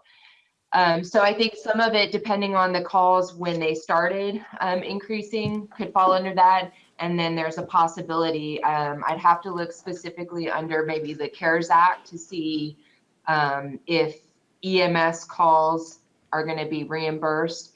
And again, for what time period? Is it under the federal declaration? And there's also possible that there's other funding that comes down that can cover things like that. And I can work with Natalie and Maria. The one thing I did want to bring up was I talked to Halo Flight actually this morning because they wanted to remind me of an email that was sent out where they were requesting, I believe, 15,000. I don't think I saw the original email. He sent it to me, and let me pull this up real quick.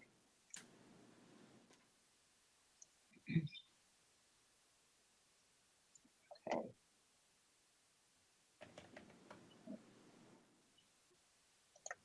And so I think you were sent this, Judge, as well. Let me pull it up here. It was from a Halo Flight sent to Johnny Hip. I'm just going to read the one section here, which is at the very end. In the spirit of this partnership, we respectfully request the allocation of a $15,000 match to Nueces County funding for the 21 fiscal year. I'm not sure if this was included somewhere else on the budget or if this was accounted for. I didn't originally see this request. And so what I added to my budget is not in this amount or for specifically Halo Flight separate. This is for our account to pay for Halo Flight or to reimburse Halo Flight for their calls. So I don't know, Judge, do you know anything about this particular letter? I do. It was in May 15th.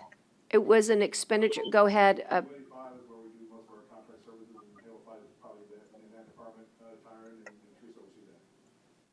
Yeah, I think the idea is that the hospital district would be a good funding source for this type of, increased contribution. And, I think that's kind of where the genesis of that letter came. And then, of course, Jane came to court. I just want to make sure that I'm not mixing it up. So I'd like to go back and look at the notes. But the 15,000, you'll recall that we also made an additional contribution this year to Halo Flight. Teresa's nodding her head. Take the mic, Teresa. Tell us what you remember. I just want to make sure that Melissa we're going to wait to get your mic on. Hold on, Melissa. There might be an explanation coming. Sure.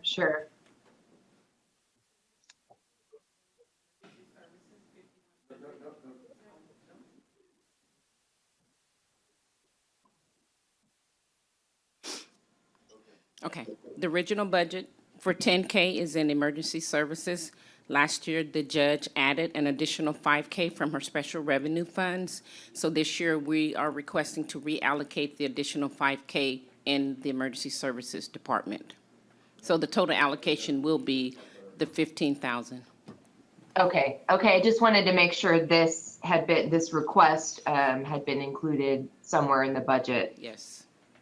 So again, the 10,005 is Halo, and then the other 5 goes for our EMS calls. And those are the only things that fall under this 5,100 that we draw from. Okay. So unless you have any questions, I can move on to 5,105. So just for Dale, my question is, Dale, so you like it here then, Dale? Is this what you want to see, where you want to see it, or do you want to? That would be the right place for it. So it does cover the emergency services as that particular department is done for that particular option. We do have a lot of other contract services that we do out of 1285, but since this is directly for emergency services, it probably fits the. It's probably the best place Yes. for it. And whether we get reimbursed for it later through another hospital district avenue or something, that's just, we'll leave it The additional here. 5,000 for Halo Flight, probably not, but the call center that she's talking about, Yeah. we'll definitely look into that. Okay, we'll look into that. Okay, Melissa, I feel good now about that one. Let's move on to Okay. 5105, is it 5105? Yeah, operation. 5,105? Yeah, let's So move this on. is the emergency management operating budget of $274,024.82. Okay. And then your requested adjustments here look like, is it So there's quite a few, and that's because we have an additional position that's added to this. So we have Okay. basically had to add to every category to cover all of the supplies and equipment needed. But we can start at the top and move down on increases if you want. Well, just the total is 31,000, and they're all basically to adjust for a fire marshal personnel addition. Yes, the majority of the cost increase is for the fire marshal and the vehicle. And the vehicle. equipment. And can I ask Dale about the vehicle? Do we also contemplate the vehicle for emergency management here? At the moment, we did not have currently a vehicle assigned to emergency management at the moment. We can work with Michael and his staff to account for one. I know they're in the process of looking at the information that is required for a truck for the fire marshal. Once we get the specifications for it, we can definitely reach out to Enterprise, and that would be a function for that. And I can get some information pretty quick to add to the budget as needed. And I worked with Romeo on putting together the quote for the vehicle based on the vehicle type that was given to us by Chief Clack. And that was how we came up with the amount for the vehicle based on the type of vehicle that a fire marshal would use.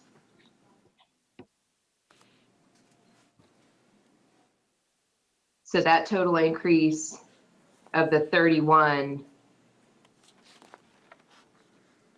is everything from the telephone, the iPad, and some of the other equipment. Some of the special equipment that the fire marshal would need is a little bit more expensive, and that's from fire equipment to meters. There's different type of very specialized equipment when they do fire investigations that this fire marshal would need, and that's all been included here into the budget. I'm sure there's some missing. This was the best budget that we could come up with between purchasing, the auditor's office, myself, the assistance of other fire marshal offices, and then of course Chief Clack with the Annabelle Fire Department to build this. But until we actually have someone, I think we'll have a better idea of more needs that we have that wasn't captured on this original budget. Your Honor, there is one item on this that probably needs to be moved to a different department. In the middle of that, you'll see maintenance repair of buildings and ground, pardon me, about possible knocking out of the wall of the EOC, moving electrical, flooring, and fixing at $15,000. That should be an expense out of Department 1570, which is Building Superintendent, under Building Repairs and Maintenance, which we normally budget about a $1.9 to $2 million budget. So that should be a part of that. So we probably Okay, need to good. work with Juan and his staff to make sure that's funded there. And we may be able to do it this year if that's something you still want to do. Yeah, and what happens is that now that we have COVID, we can't really work efficiently in our own EOC and social distance. It's just impossible the way it's constructed right now. And it's just, again, the nature of the beast, but we're all working very differently than we worked before. So we'll put that 15,000, Melissa, in a different budget. But I do want to visit with Juan first because it'll be in addition to building repairs. But if you'll note that it's number 1570, that's where we'll track whether that becomes a successful appropriation. 1570, Department 1570, yes. Yeah, 1570. And because the acquisition of the new chillers, we probably have room in repairs to be able to cover this. Okay, so we'll follow up with you later on that, Ernest and I and Teresa, but 1570 that's a good catch, Dale. So your operating budget proposal is going to pretty much be cut in half because of that. So now it's 16,889. Yes. Okay, so the new number is 16,889 for emergency management on operations. And again, really, the lion's share is really just to equip another human being to be there. Okay. All right. Let's move on to the next one. If anyone, well, I should stop and ask if anyone has any questions. We've gone through two pieces of the emergency management department, the operations for Halo Flight and EMS calls, and the call center, and then the operating budget. At this point, do you have any questions for Melissa? If not, then we can move on to the next piece, which is capital outlay. That's 5105. This is, again, it's really the vehicle. But go ahead, Melissa. And a computer. So in the capital outlay request, it is predominantly the fire marshal vehicle and some of the equipment, the camper shell, thermal imager, some of the specialized equipment, and then of course the furniture or other types of office, I don't want to say supplies, but furniture that would go into either the fire marshal's office or section of our EOC that's going to be the office temporarily. And those are the items that you'll find here. And again, it comes out to the 81,800. And the biggest pieces of that are the fire marshal vehicle equipment. And then down at the bottom, you'll also see the EOC workstations. There's a particular brand that does workstations for Emergency Operations Center where you put, it's a pod of people that work together, but there's dividers in between those tables, which now with coronavirus, we see is very important for us to at least have that extra barrier. So you can have a workstation with 3 or 4 people at a workstation, yet none of them has to be truly worried about that space. There's a barrier between. That's going to help with sound. My overall goal is to create a space, an EOC, that is going to be helpful for COVID-19. This is something that's going to move forward with us, even if it comes to a hard stop and COVID-19 just disappears. COVID is not the only viral threat that's out there. So it's important moving forward for us to have an EOC that can function in any disaster. And as we see a viral type of disaster, it requires something different. And so knocking out that center wall that separates the 2 sections of my EOC will create a big open space, and then filling it with workstations that are functioning workstations, get rid of a very large conference table that's more cumbersome than it actually provides workspace. And that way we have that social distancing. By social distancing the workspaces, creating workspaces that actually have plastic or some sort of barrier in between the workstations, and actually create a functioning, working emergency operations center. So that was my overall goal for the restructuring. And some of that wall knockout and restructuring has to do with where are we going to put the fire marshal.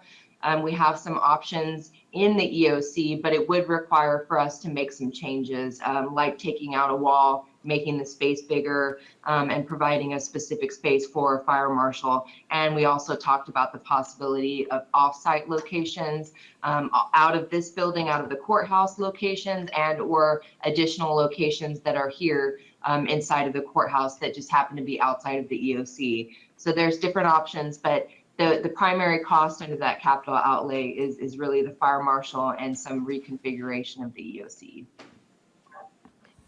And Melissa, I don't know, but I think he's listening in, perhaps, is procurement. On the workstations, I'm almost worried you may have underestimated it. Did you get some just general ideas? Is that a guesstimate, or would you mind if I kind of vet that number a little more with Michael? That was based on just some of the different websites that I looked at that had these similar type of workstations. Fair enough. It started, Judge, with the company that you sent me, and then kind of my search went from there. Similar style of work table, and I just kind of took the higher end of the workstations, like the more expensive of the workstations that I viewed, and I counted each of those and how many, if we did knock out the wall, how many would we be able to social distance inside of the larger space in the EOC? And that's where that particular number came from. So I used the higher end of what I was seeing for those type of workstations. I just wanted to make sure that we had actually looked at something. I also believe, Dale, if you're keeping track, let's mark this as a COVID-19 response as well. I think this is also reimbursable because we're having to change the way we're working up there. Because of social distancing and our limited space in our EOC. So again, these are the types of things that are contemplated to help cities and counties figure out how they're going to do things in a new world. So Melissa, a lot of times the budget process is one-sided, at least in the beginning with presentation, but I really want to see or hear your opinion and see if it could be incorporated, but a drone, CCFD has a drone. I don't know if your function, I know you are gonna, hurricane or in this situation right now, you're more hunkered down with the judge, working out of the operations center. But maybe the fire marshal or someone else designated that could utilize a drone to help with vehicle monitoring, either at beach situations or monitoring when we have, say, large testing events for whatever that may be. Do you see something like that that could help benefit your office and just the functions that y'all are required to do? Will you tell them about our Lone Star contract? That's exactly what I was going to do, which is that is a great idea, Commissioner Mares, and you'll start to see that across the board in Emergency Operations Center. In this case, we don't really have the staff or have had the equipment in the past, but we wrote a contract with Lone Star UAS with A&M Corpus Christi for their drone program, and we actually flew them out over the beaches one of the first weekend of concern for COVID-19. When they started reopening, that first weekend of concern, we set them up to fly out over our beaches of concern, and they did do, footage for us, which they were able to send us links for. And so that is a way for us to quickly engage that contract without actually having to have the manpower and the equipment for being able to send a drone up. And then also, it's very easy for us, and this doesn't mean that moving forward we might not want to consider actually having that within our own EOC. It's a little bit more complicated with the certifications, and we just have to have someone that has the right certifications to be able to do that. It's also something that one of our team members can acquire over time, but we also have access to the CCPD drones as well, which we used during the flooding event, year before last, just before Judge Canales came on. We had 3 or 4 months almost, I think it was 3 months of some really slow nuisance flooding over on our lower river, so downstream. And so we used regularly, we email the request to CCPD. Once it's approved, they'll go up and we give them the areas that we want flown, and they went up and they flew every day for us so that we could get a visualization of the communities there along the Nueces River. So those are 2 different options that we have as of now that we have been utilizing. But again, I would like to see the self-sustainability of this EOC, where people are coming to us to ask to borrow our resources. I'd like to see Nueces County OEM in a place where we are this strong regional type of office and we can lend out support or training to our regional partners. And so adding drone services to that would increase our helpfulness to our region. So anything in the future that would move us towards being a more equipped, more resourced, able-bodied office is going to be a good thing. It's not something that I included on this because there's other things that I think need to happen first. But we do have those options in place right now when we feel like we need them, and we have used them before, if that answers your question. Well, that's good to hear, and that's kind of along the lines I was hoping for, maybe not obviously this year, but as we continue to move along. And I've mentioned this to Public Works before and Inland Parks and, obviously the sheriff. And I think once we get our mobile command center, that all of that will really kind of just coalesce well together in utilizing, not only for emergencies, but when we need to monitor the flooding or, once again, crowd control, big events, things like that, once life gets back to hopefully normal next year or 2. Even if we have some really strong straight line winds that went through an area and caused some damage, it would be very easy to put those up and just get an idea of the damage. Even after a hurricane, if we had storm surge or just the damage in general, it just gives us a really fast view of what's going on. Same thing if we were having a wildfire, we could send one up to get a better idea of how quickly it was spreading. I think that's great. And it's, Juan with Public Works, he brought in his own drone to monitor, what was it, the 105 ditch, I think, right on the western edge of the county near Agua Dulce and Agua Dulce and Jim Wells County line. And, he used it on his own. And I thought, well, we may not need to use one department to utilize this kind of technology always, but to have it as a resource for the entire county, that different departments can use it when the need arises for whatever they may need, that it can be used, interagency or interdepartmental as well, as you mentioned, obviously to become a regional resource also. But I want to see that happen. If not now, then that we at least start thinking it in the next year or two. And I'm not talking the little simple one. I'm talking one that's fancy, that has the thermal imagery and everything else, and night vision that could be utilized by the sheriff's office if they're tracking someone or what have you. I know it can be part of used other by Public agencies. Works, the Right, it could sheriff's be by used by office, our everyone. ESDs. It would be a Parks. great resource. Yeah. Absolutely. Thank you. Yeah, and just know if the issue or the incident ever arises, don't, reach out to Melissa, because we have used our preposition contract with Lone Star multiple times during this COVID response. They do fly the drones for us over the beaches. We use that data to send to the GLO. And so it's a great contract. And because we're kind of the epicenter for the aircraft systems, we've got the best stuff literally that anybody could have in the country right here in our community. So if something comes up in your precinct that you think it's, needing to be assessed from an emergency management, I think, Melissa, you don't have to have a declared disaster for us to trigger it. So go ahead and let us No, know we can about that. trigger We can turn that on. Any time that we want to put the drones up. Yeah. So that's great. I just want to mention too that since you talked about the future is also going to include really sophisticated geographic information system. Juan mentioned he hasn't introduced us to him yet, but that he hired a new GIS person. And with it's unbelievable, but with the technology that's available, you can literally wear Oculus 3D lenses and tie into your GIS system and literally look at Banquete in real time. You can feel like you could be in the middle of a flood inside your virtual 3D glasses. And that's why it's so important for the county to catch up. We've been behind on GIS, and hopefully this guy is gonna really bring us in, but that really all needs to be under emergency management.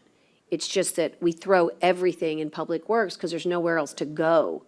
But in the future, you're going to see that there's going to be a big push for coastal communities to have much stronger resiliency in emergency management.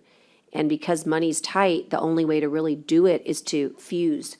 So my dream is that the city and the county is in lockstep, and that we're not in two locations, we're in one, and we use all our money together to put that state-of-the-art that you're talking about. That's the future. And that's the right thing to do for the taxpayer. So anyway, Melissa, I think that's a good capital outlay. I just want to check with Dale. So although we didn't know about it, Dale, is there a way that you could configure the vehicle? I know Romeo and Michael's already working with Melissa on the Okay. specifications, and we're talking All right. with Enterprise, so that should be that wouldn't be an issue. It just though right now we don't have anything additional on the budget for that particular rent, so that might increase the budget slightly for that. I wouldn't go more than $9,000 or $10,000. Got it. And do you also believe the idea of the workstations, is that located properly here, or should that be in our general capital for? Well, as we said before, all your capital expenses for the general fund go to Department 1900, so these are $1,900 expenses for all the I equipment see. as well. So they are already taken care of. Gotcha. Okay, fine. So let's go to the next one, Melissa, which would be 5105. And then I noticed you have a very good synopsis down here below for us to look at. 5105, the personnel. Yeah, so under the personnel request, I won't read it verbatim. I know you have it in front of you. The biggest thing, of course, is the addition of the fire marshal.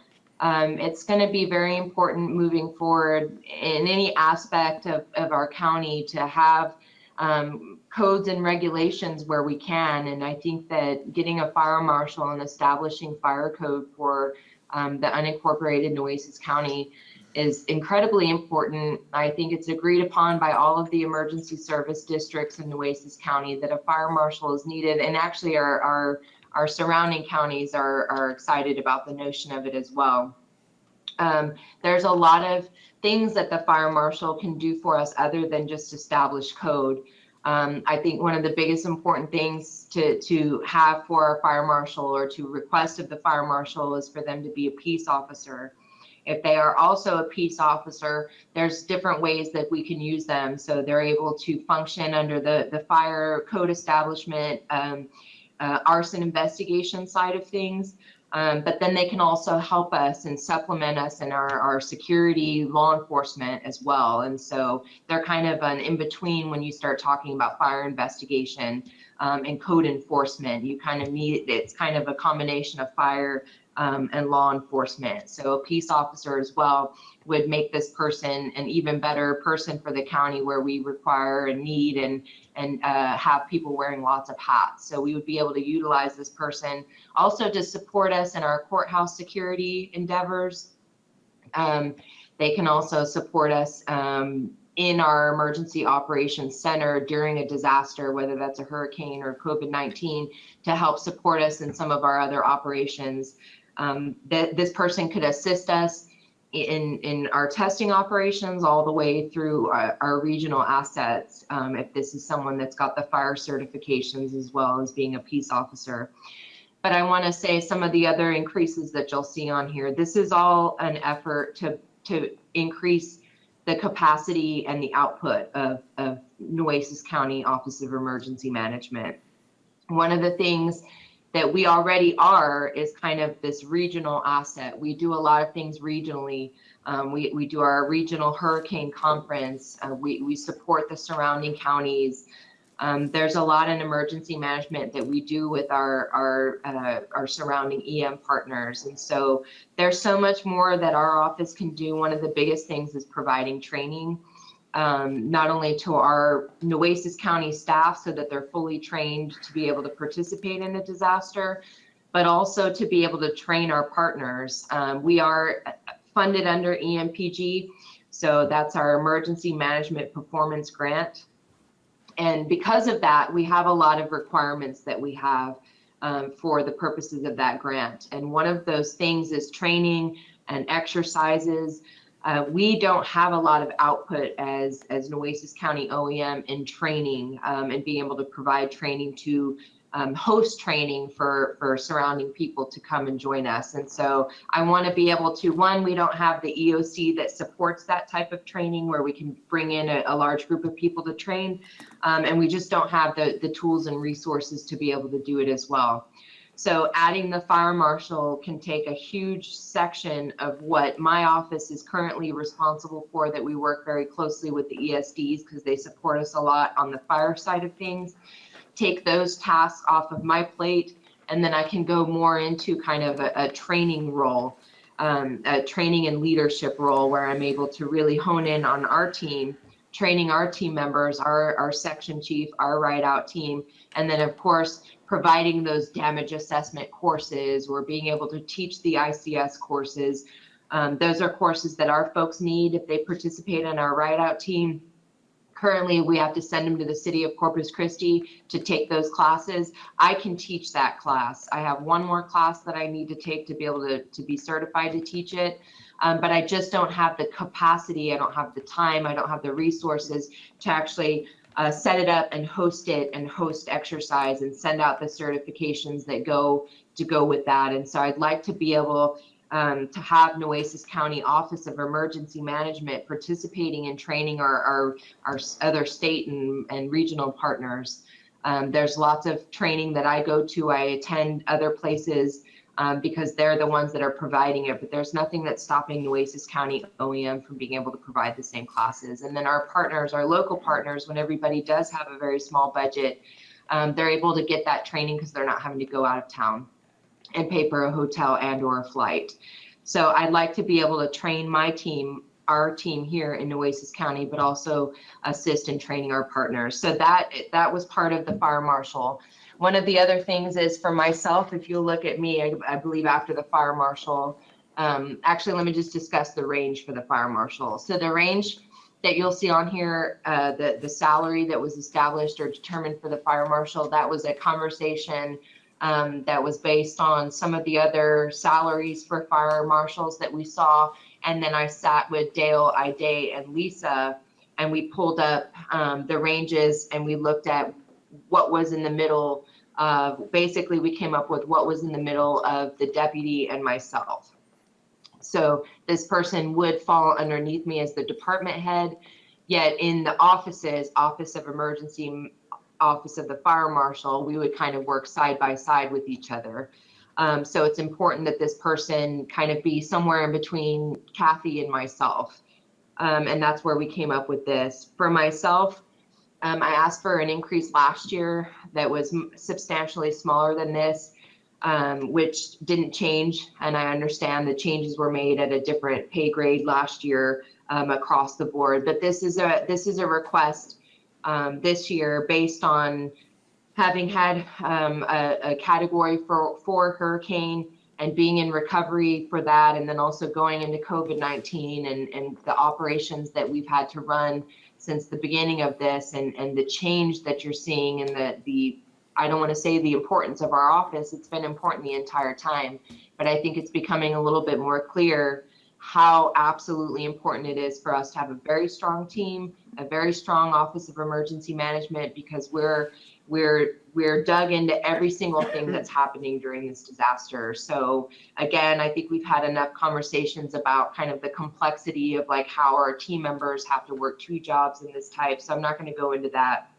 but I am requesting an increase for myself to better match adding another person into my department that I'm responsible for, as well as the work that's going to be put into actually building the fire marshal's office and the supplies, and actually building an office from scratch. And then of course, just the hope that in the next budget year, we're actually starting to perform differently. We're adding training local partners, and we're adding training to our staff. There's plenty of training for each of my section chiefs to take, position specific training that needs to be taken. And so there's a lot of change that needs to happen to my office. And so this is just a salary I feel like better reflects what has been done and will be continuing to happen with Nueces County OEM. And that trickles down also into my deputy and myself. And at this point, you know, the most important thing is the fire marshal and getting the fire marshal, but I'd hate to move forward another year without being able to increase my current staff's salary to better match the magnitude of work that's being asked for them. I know I make more than my deputy and my EM specialist, but what we ask of them to do and to participate in after hours, and the stress level that's experienced, I just don't feel confident that we are paying them enough for what I'm asking them to do. And likewise, I could say the same thing for myself. I know that I signed up to do what I do, but I think we do so much more than what's on the job description. And I think most of you have been able to witness that during this disaster. And the same could be said for all of the department heads that also participate on the Ride Out team. And so that's the personnel request. If anybody has any questions, I know I kind of bounce back and forth, but I really feel very passionate about Nueces County OEM moving forward. I've tried to brand us, and so I've created our actual NCOEM logo, and this is all part of building this office, the presence of this office. We run, I mean, we oversee, we're the lead on the annual hurricane preparedness conference that we have.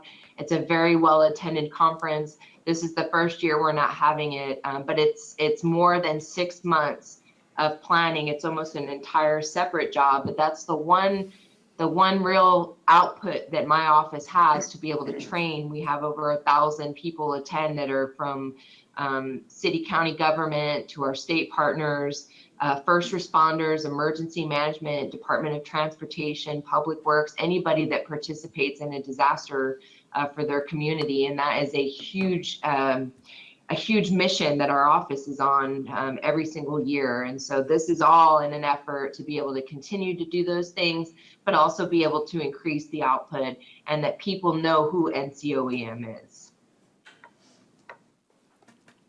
I think it's a great explanation as to the rationale, and It's not a secret that I'm a fan, and it's a department that I'm directly responsible for, so I just want to say ditto to everything that you have put forth. We have learned the hard way how valuable Office of Emergency Management is, and we really do appreciate, of course, you, but also your entire staff there, Kathy and Brenda. We could write a great book on all the stories that we have gone through and all the amazing tasks. I could just say the word birthday cake, and I know I could bring a smile to your face, and could almost make you laugh. So I know you know what that's in a reference to. We've done some amazing things to help people not only cope mentally through this crisis. We've helped organizations like the halfway houses. We have helped organizations that are our shelters. We have gone above and beyond the call of duty to help people who found themselves stranded and had nowhere else to go and were positive. We've taken men off vessels in the Gulf of Mexico, brought them in, tested them in the open water, brought them back home safely. We've done extraordinary things that will never make the news. They aren't germane to Commissioners Court, but they are germane to this budget workshop. And we could go on, but it's because of the training that you've done to prepare for this moment. So I'm really a big fan of what you said, that if we could have the fire marshal, he could really alleviate some of the duties and allow more time for increased training and increased preparation. In addition, maybe we're going to have to figure out that there is, certain duties that are just focused on wind and water, like hurricane events, because just getting the applications in for reentry have been its own little whirlwind. And so I think that a fire marshal is not only warranted for the coding enforcement and regulations, but just as a overall becoming a professional looking office. We are professionals, but we really need to expand our breadth. I think I looked back at my notes from last year, and counties that are similarly situated to us, that is, they are coastal counties that deal with hurricanes, but are lower in population, have up to 7 people on average in their Office of Emergency Management. So we are way below. I mean, I'll just say it, we are understaffed. And so I just want to point that out, that when you look at other communities like Galveston, Jefferson, people that are in the same exact scenario, in fact, lower population. And Judge, can I just interject for a second? Because I know sometimes it's difficult for us to compare ourselves to a Bexar County or to a Harris County or even Galveston County. But I think that is the most important thing for us to do right now, is how do we get closer to being like that? And so I don't want to keep comparing us to our surrounding jurisdictions that are in the same crisis that we're in. They're in the same situation. They don't have enough staff, or they just have 1 or 2 people. We don't want to keep comparing ourselves to the people that are struggling just as much as us. We want to start looking at the people that people look to during a disaster. What's Bexar County doing? What's Harris County doing? I want people to be saying, what is Nueces County doing? And we can be that. Our office can cover GIS and drones and floodplain management. I've been trained in that, but I cannot do it with the staff that I have. I cannot do it with the budget I have, and I cannot do it with just the limitations that I have right now, but I want to be able to.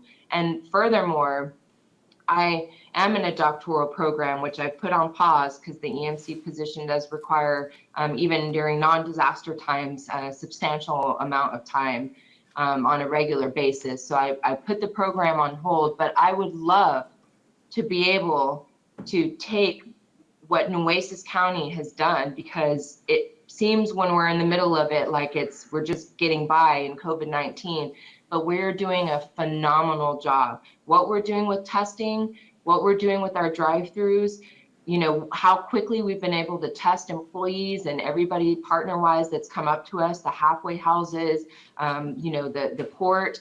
We have responded to them so quickly and been able to do all of these really incredible things with a very minimal team. So can you imagine what we could do with a bigger team and more resources? I can't even imagine the possibilities, but I can see them, and I would love to be able to incorporate that into research and to draw that in and draw in the eyes and the interest in the research world to what we're doing here in Nueces County, because what we're doing here is amazing and what we're doing here is very special. And without the very unique group of people that we have that are willing to work as hard as they have, we wouldn't be able to do it. But I don't want us only to be able to do that because we have such incredible people. I want us to be able to do that no matter who's in any of the positions, because the structure is there and the funding is there and the support is there. And so that's all I wanted to say. Thank you. Thanks, Melissa. let people ask questions about the 4 different categories that you've presented here today. Sure. Is there anybody? Carolyn's got a question. I really have a comment. Comment. Okay, go ahead. I'm just thrilled to see the fire marshal on here. I think that's something that we're way behind on. And, you know, there's a couple of things that I really support. I support everything, but that are really important in this county. It's our first responders, the sheriff, the department, and all the other deputies and all. But this is so important for our county to keep people safe. So I do not see anything out of the ordinary here. I really don't. I think you've done a good job on it, Melissa, in explaining it. And I think there's some things that we're going to have to do to get updated on. So I really don't have a problem with this. Thank you. The other thing is just, and remember that extra, I always hesitate because you never know if it's for sure, but Melissa, can you remind the court that if we were to get a fire marshal, would they qualify for the reimbursements that we are, the EMS fund? Can you remind the court about that?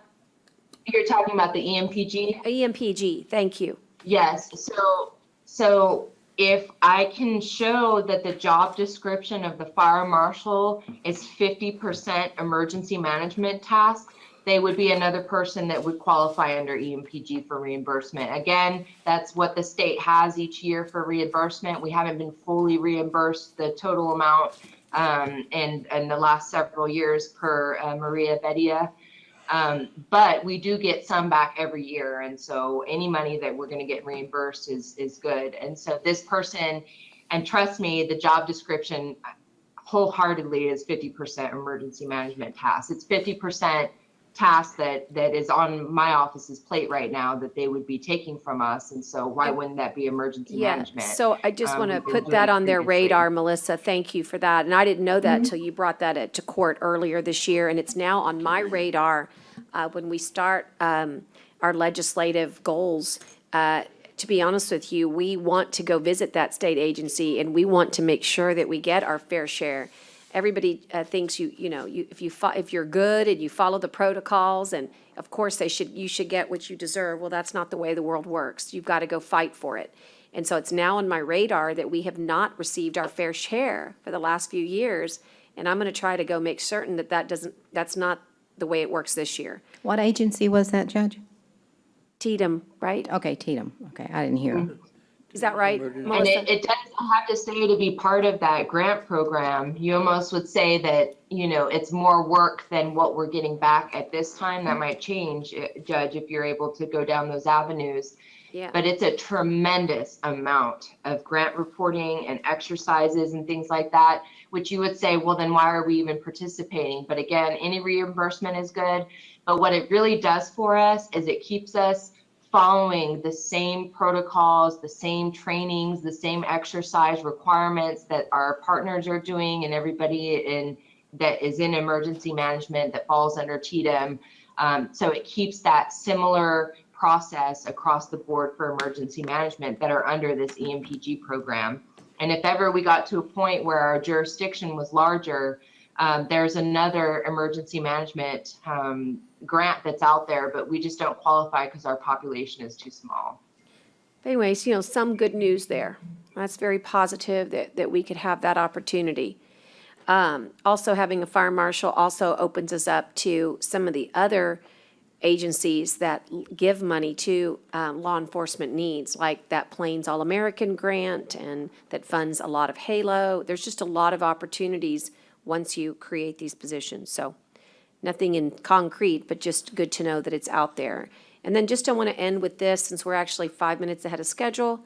I'll ask for any more questions, but if there's none, I'll end with this comment, and that is that, I have one question. for okay, Dale. go ahead, Commissioner. Didn't the fire marshal, we had already approved that, right? I mean, that's already in the budget? It's not in the budget. Y'all approved the creation of the position, but there's not been any action taken by HR to develop it or create it. It was not a budget item for last year, but y'all already approved the creation of the position, correct?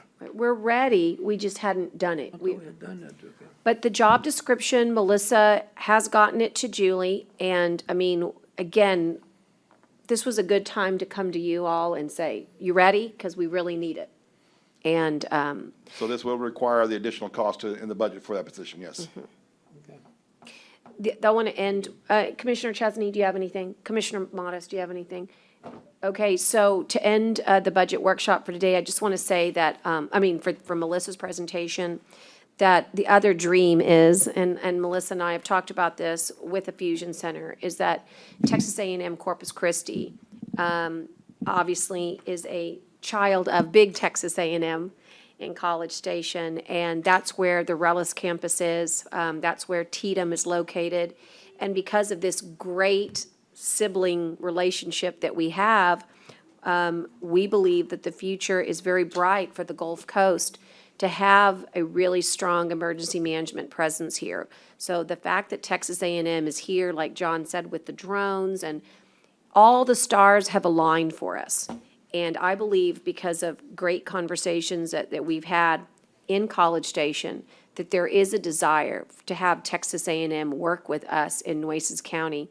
And so look for that in the future. I'm foreshadowing for you. This is what we call in literature foreshadowing.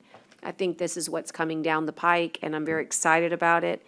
And as they say, I can't wait to see, but you have to have the right personnel in order to say, yeah, I'll partner with you in this, right?